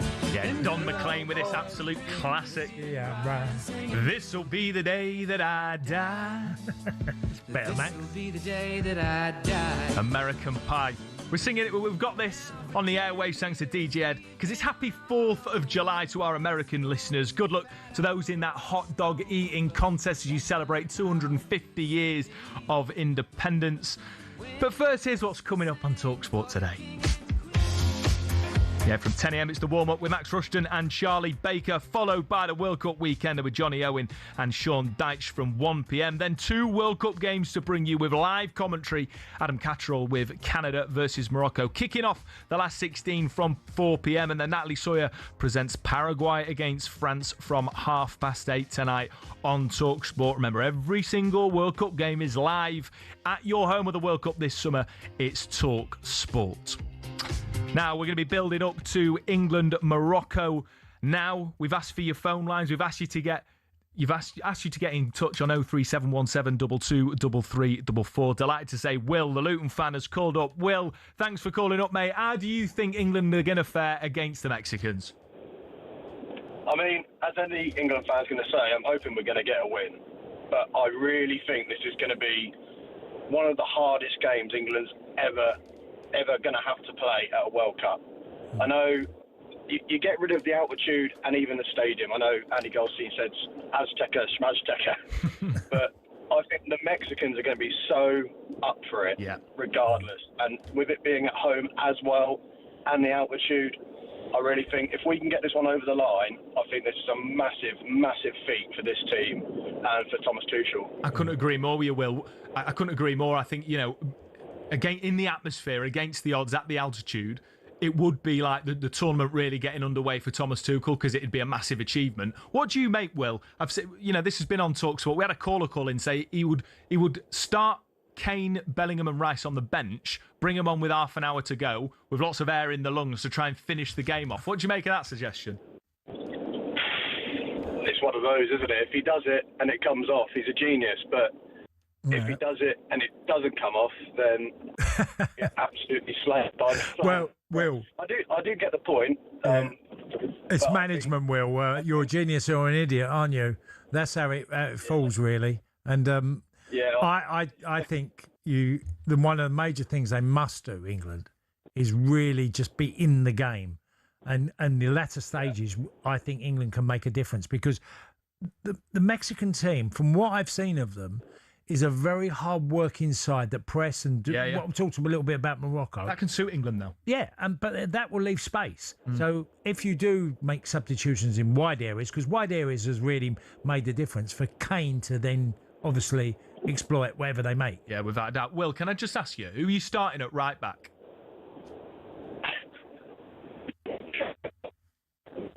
Oh, Will, got a dodgy line, mate. Thanks for the call, though. We'll come back to you. Josh is a Wolves fan. Josh, how do you think? Will saying, look, ultimately, this is the sort of the start of England's tournament. If they can get through Mexico, then he'll believe. Are you confident we can get it done? Yeah, 100%. I think there's a lot of panic like with our recent performances. And you look at it, Cape Verde, we had multiple chances. Keeper's had the game of his life. If that's 4-1, 5-1, we're all sitting here saying we're confident, we're beating Mexico. The only reason why we're not is because a keeper's had a great game. Look, I think there's been a lot of panic from the start. I think we need to trust Tuchel on any decision he makes. I was a bit, apprehensive when he took over, but you look at his record in the Champions League and with clubs like that. This is tournament football, and he even compared it to the FA Cup the other day. Do I think we're going to go and batter Mexico 3-4-0? No. Do I think I'm going to be bored to death at 1 o'clock in the morning? 100%. It's going to be a stressful watch. But if we win 1-0, 2-1, it's a great next step into the next stage against a better Brazil team. And I do believe when we play better teams, we will open up more. You can see what he's trying to do with the likes of Gordon because of his work rate. Don't think he's effective enough. I thought he done well when he come on the other day. But if you go and start Anthony Gordon for 60, 70 minutes, then bring Rashford on for the last 20, let him be direct, let him get balls in the box. I just think we all need to relax a little bit. Yeah, I agree. And just, we all just need to take a step back and let's recognise we've got one of the best strikers in the world up top. Jude Bellingham seems to want to, prove a whole point to the country and the world. You've got a back four that do need to connect a little bit, but we talk about, a right back issue and situations like that. Has Jed Spence defended badly, really? I don't think so. Maybe the goal the other night, it was a little bit culpable, but I thought the whole back four was. If you look at the goal back, there's 5 mistakes. He's a right back who's, played in the Premier League. Is he Reece James? Is he Kyle Walker in his prime? No, he's not. Mate, you're right, mate. Josh, I make you right, particularly about Jed Spence. I just reckon that, there's been a little bit of an overreaction, ultimately. And I think that, and I make him right as well, Cass, that, if you look at the reaction after the Croatia game, England fans absolutely buzzing, think we can do it. And then a couple of difficult games against Ghana, Panama, and then DR Congo, and all of a sudden it's sort of like apocalypse. I know. Look, you're not going to go through a tournament and everything's going to be perfect. You're going to have some, difficult moments in games along the way. And I think England have been not to their top level, but have been okay. Yeah, and they've come up in the big moments when we needed them, the likes of Jude Bellingham, the likes of Harry Kane. There's more to come from this England team. Yeah, of course there is. And I think it will show in the Mexico game. I'm glad to hear it, Cass. Paul's a Millwall fan. Paul, what do you want to say, mate? Mate, just firstly, hello, Cash. I'll get to you after. But you really, I love you. I love the passion you got, Max, for football. I mean, you're just absolutely fantastic.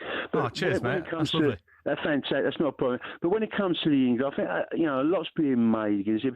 But these boys, they're top athletes. They go away pre-season. They've all had a bit of altitude, and I think it just evens it out. And I think Cash is right. I think we will come to fore, and we will start playing a game. Yes, has it been bad? But then Cape Verde, look at them last night. Against the world champions. Everyone's having their stumble, and I think a lot of people are like, everything's altitude, this, altitude. These boys are supreme athletes. And what one of their teams, maybe the right back would get in our team because we ain't got one, but what one of their players would get in our team. Now, come on. Yeah. Let's get a bit positive. Yeah, I agree. And I just think, I just think a bit of propaganda. We're going to get out there, and then I think this is where we start our tournament. This is where we go for it. And I think. I think we will come to the fore, and the cream will rise to the top. Yeah. Yeah. And Paul, just one. Yeah, go on. What are you going to say to me, Paul? Listen, Nicky Chatterton, Andy Massey, Sheringham, Fashion You. We used to get down to St Michael's Club years ago, the old den, and I've seen you loads of times. You was great for us. But go on, mate. What was you going to say? No, I was just going to ask you, Paul, on the thing that struck me, and there's been quite a lot of negative sort of approach from people after the game, and I understand it to a degree, but no one's really touched on how well England ended the game against DR Congo. I think the last 20 minutes that we had with DR Congo, and listen, they were no mugs. All their back four have been in premiership teams, and they were lively, and they want to make a name for themselves. But I think the last 20 minutes, you're right. No one's making it out. Tuchel's online screaming. I don't think we played that bad at the last. I think we were on the front foot, and we could have played. Don't forget, Bellingham missed 3 or 4 chances. We missed some chances in that last first bit, but the last 20 minutes we smashed them, and I just think that you're making a lot. I think it's just it makes a bit of noise, the altitude, something to talk about. But these are supreme athletes. You know what I mean? You're Bellingham, all right. They are. Come on, let's have it right. I love your positivity, and I love the idea that ultimately this is a bit of a leveller, because on paper England are much better than Mexico, and they might have the altitude benefit, but they don't have, like Paul's saying, Jude Bellingham and Harry Kane. Paul, thanks for the brilliant call and the lovely kind words as well. Really appreciate it. Keep your calls coming in. We're going to come to them after the break, but just a reminder, the game on Monday will be at 1 a.m. live on talkSPORT, Mexico versus England, and our reporter on the ground, Angelina Kelly, has the latest from Mexico City. Good evening, talkSPORT from Mexico City. Angelina Kelly here, around 11 p.m. local time, and behind me is the hotel which England are staying at ahead of their game against Mexico on Sunday. The Three Lions arrived in Santa Fe a few hours ago to crowds of fans and reporters. Mexico hosted Ecuador in the last round, and the South American side were reportedly kept awake by Mexico fans with horns, loudspeakers and fireworks being set off outside their hotel. Some locals say it was blown out of proportion. However, they also do expect it to be a little busier tomorrow night. There's a heavy police presence here outside England's hotel, with locals saying that the amount of police and army here tonight is unheard of. Morgan Rogers joked to the media yesterday that he might have to invest in some earbuds for these next 2 nights in Mexico, depending what the fans decide to do. But Thomas Tuchel will be hoping his team get all the sleep they can ahead of a huge clash at the Azteca on Sunday night, live on talkSPORT. Brilliant stuff from our reporter on the ground, Angelina Kelly, there in the background. If you're not watching on Smart TV on YouTube, huge police presence outside that hotel. It's going to be a difficult couple of nights' sleep for Thomas Tuchel's boys. A reminder, that one's live on talkSPORT, 1 a.m. kickoff. You're listening to the Weekend World Cup Breakfast on talkSPORT. Next up, we're going to continue taking your calls. The phone line's lighting up, 03717 223344.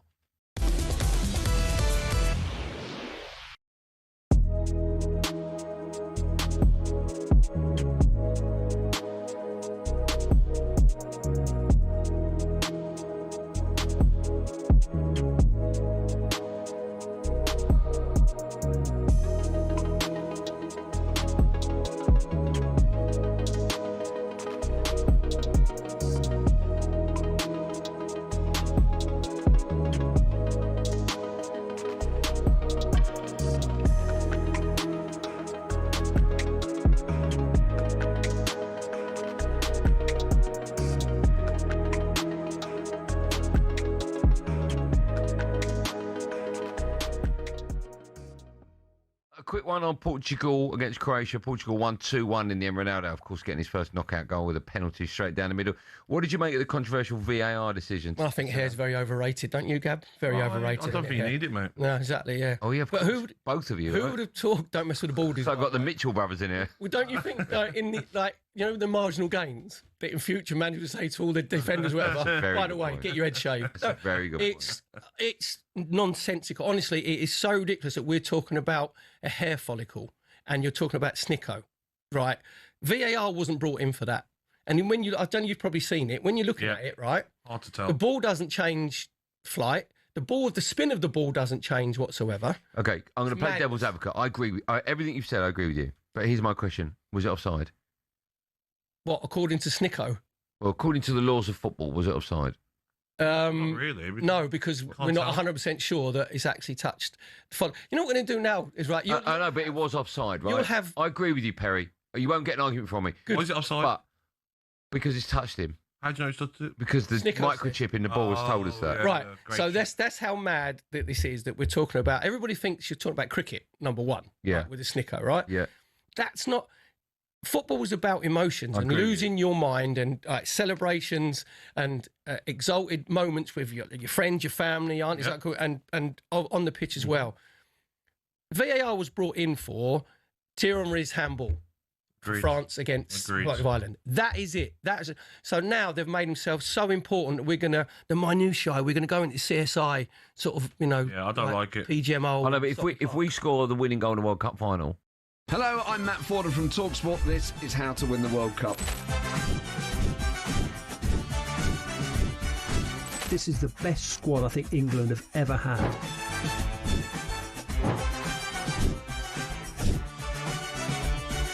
He used to love America, now he doesn't. It's very sad. It was so important to succeed because of all the pressure we received. Don't jump for this one, I'm going to knock his head off. Warning, this podcast does not guarantee England will actually win anything.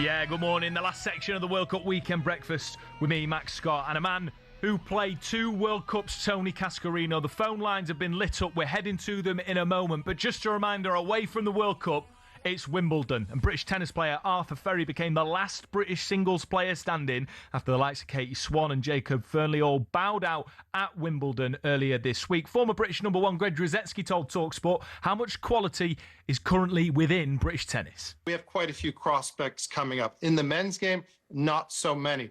and they're putting your eggs all in one basket because they have this thing called the PCP program, which basically takes the 10 best women's tennis players, 10 best men's tennis players, and they basically invest in them.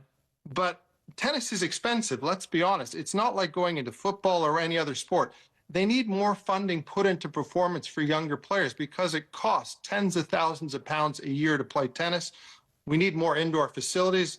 They were given a grant under Boris Johnson of £35 million to improve the outdoor courts. That should have gone half 35 million from the government, other 35 million from the LTA put in to create more facilities. If Judy Murray, the mother of Andy Murray and Jamie Murray, 2 world number ones, can't get her own facility in Scotland, how does that help us as a country? So from my point of view, I think there needs to be a lot of improvement and I think there needs to be change. We have this discussion every year.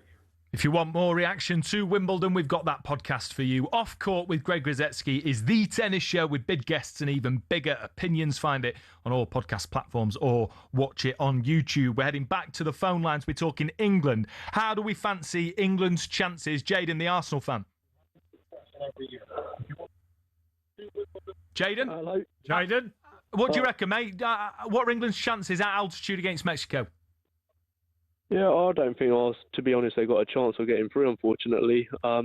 Just the way Tuchel sets the team up, it's not fantastic. And I honestly think the Mexicans, with home advantage and the team they've got, they're going to end up doing England. So what are you not happy with, Jaden? What you say the setup of the team? What in particular bothers you? Well, the way Tuchel sets the team up at the start, Madueke, I don't think he should personally be starting the game. We saw in the last couple of games what he's like. His end product is awful. I don't understand why he's not starting Saka if he's injured or whatever. And then that's why, though, isn't it? Because he's injured. He's not fully fit. You don't want to risk him in a game that we really should be winning against Congo. Yeah, but then in that case, Madueke is not good enough. His team selection then wasn't good enough. Who do you play at right wing then? Who do you play at right wing if Saka's not fit and you're not starting Noni Madueke? You're going to have to play Madueke because who else have you brought? Oh, right. I thought you just said you can't start him. Yeah, but you can't. You're going to have to. He's going to have to try something else. Rogers can't play on the right. I know Rogers can play in the left in the middle, but he can't obviously play on the right. But what's going to fundamentally let England down, I'll be honest with you, is the wingers, and the main thing is the defence against these Mexicans. Yeah, I'd agree with you on that. Who are you starting at right back? Who are you starting at right back, Jaden, tomorrow? I don't know who I'm starting at right back. They're saying put Declan Rice. He looks absolutely shattered. This is what I'm saying. England, I personally think we're going to lose this 1-0 or 2-1. And what's going to happen is people are going to be like, why didn't we take Harry Maguire? Why didn't we take Trent? Why didn't we take Lewis Hall? This is the players that he will need early Monday morning when you come up against these Mexicans. You'll see what I mean. Yeah, Jade, no, I don't disagree with you on the defensive stuff. I don't think there are many people listening that would disagree with you, but bit negative. Come on, it's only Mexico. We've got to beat them. Simon's a Crystal Palace fan. Simon, are you as miserable as Jaden, or do you think England can do it? Yeah, guys, I'm a little bit more glass half full. But yeah, I think it's Tuchel's selection. Now, I've waited a week to ring into talkSPORT because I wanted to speak to somebody like sensible like Cascarino because all the others just shoot you down. But if you could just hear me out on my point.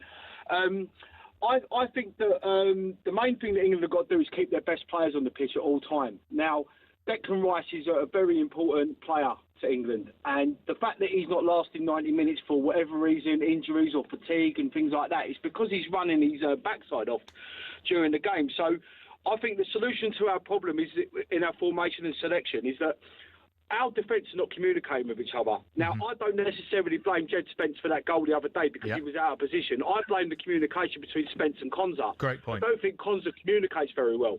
So I would move Konza out to right back. I would play Declan Rice alongside Mark Gay at centre back. And then I would play, and I'm hearing through the grapevine that he is fit, is that I would play Reece James in that centre midfield position that he plays for Chelsea. I would drop Anderson, I'd play Bellingham as the 8, and I'd bring in Eze. Right, and then I was with you until you dropped Anderson, mate. I know he's not a Forest player anymore, but I thought it all it made a lot of sense, mate. You justified your point. Konza at right back, I get it, but come on. Anderson dropped the Geordie Maradona. Yeah, but you say that, mate. He doesn't unlock any defence. I know that he runs his backside off and he works hard and things, but you need someone who's a bit more creative who can pass the ball better than him. Yeah, Simon, can I just say, I honestly take your point, but I don't think you can say he doesn't unlock defences. That pass against Congo cut through the line and it led to the first goal. Yeah. So I don't think you can necessarily say that. But I think it's interesting you make the point about Declan Rice at centre-back. Cass, you said that, that you think... Well, no, Declan can play 4 positions in mine. I've said it earlier, 6'8", full-back and centre-half. He could do all of them roles.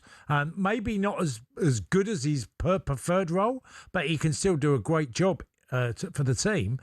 Look, there's a big thing here that everyone's talking about the conditions in Mexico, and they're also adding into like the hostility of the fans, the atmosphere. Do you know what can work against you as well? If England do a number on them in the first hour of the game, the pressure, and they get frustrated, that can work for England as well. Yeah, I agree with you. I'm loving the positivity that we're getting, Cass. Last time for a quick call from Mick, the Spurs fan. Mick, how confident are you for tomorrow night? Good morning, boys. I think England have got every chance of beating them because they've got better players. Absolutely. And also, that Mexican crowd will not let them just sit back and park the bus. They'll have to go at England. They'll be driven on. And then that will give England a chance to break the lines and get runners through. Yeah. But my main point was about Harry Kane. I still don't believe people don't rate him as highly as he should be rated.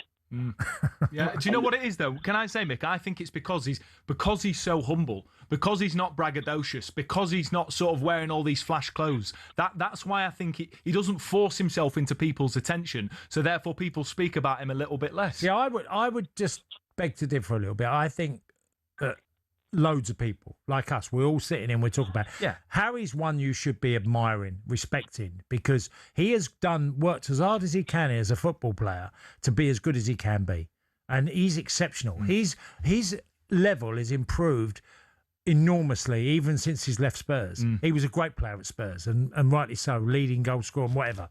But he's gone up another level now, Harry. And I think generally the feeling is that Harry is arguably the best number 9 in the world at the moment. Well, I hope that's shared. I'm just not sure there's the right amount of appreciation for what he is, and I think that's because of the reasons I've just given. I think Mick makes a great point. By the way, absolutely top class callers. Thank you so much for lighting up the switchboard at the end of our show this morning. 03717 223344 is the number to call. I'm sure you can get in touch with the boys coming up next on the warm-up with Max Rushton and Charlie Baker. Tony Cascarino and I will be back tomorrow morning, 6 a.m, for more intensive build-up to England against Mexico, 1 a.m. Monday morning. It's been an absolute pleasure. Thanks for your company. See you tomorrow morning.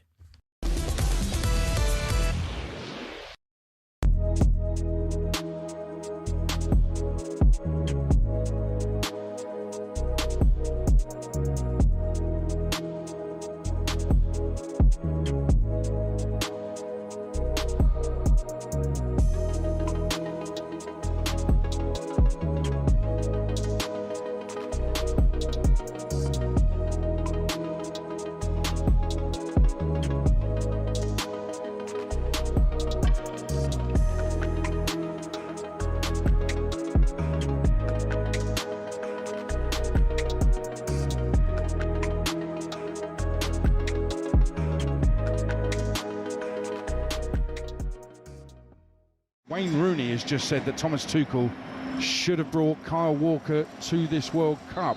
That experience and the ability to play at right back rather than have to take Declan Rice out of midfield could have been useful. I think a Kyle Walker and his pomp would drastically improve this team. I really do. 100%. Stuart Pearce there and Adrian talking about Wayne Rooney's comments. Carl Walker's in the studio with us. Perfectly timed.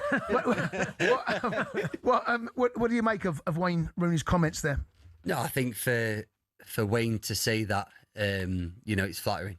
I think a legend like that to say that about you, it obviously gives you a little bit of a pat on the back. But I still go back to the Trent scenario that, Trent is still out there and available, and I think maybe he should have got the nod. The comments itself, you've retired from international football. I didn't know this, but you told us in the gallery back in April. I think it was around about April, March. You regret that a little bit?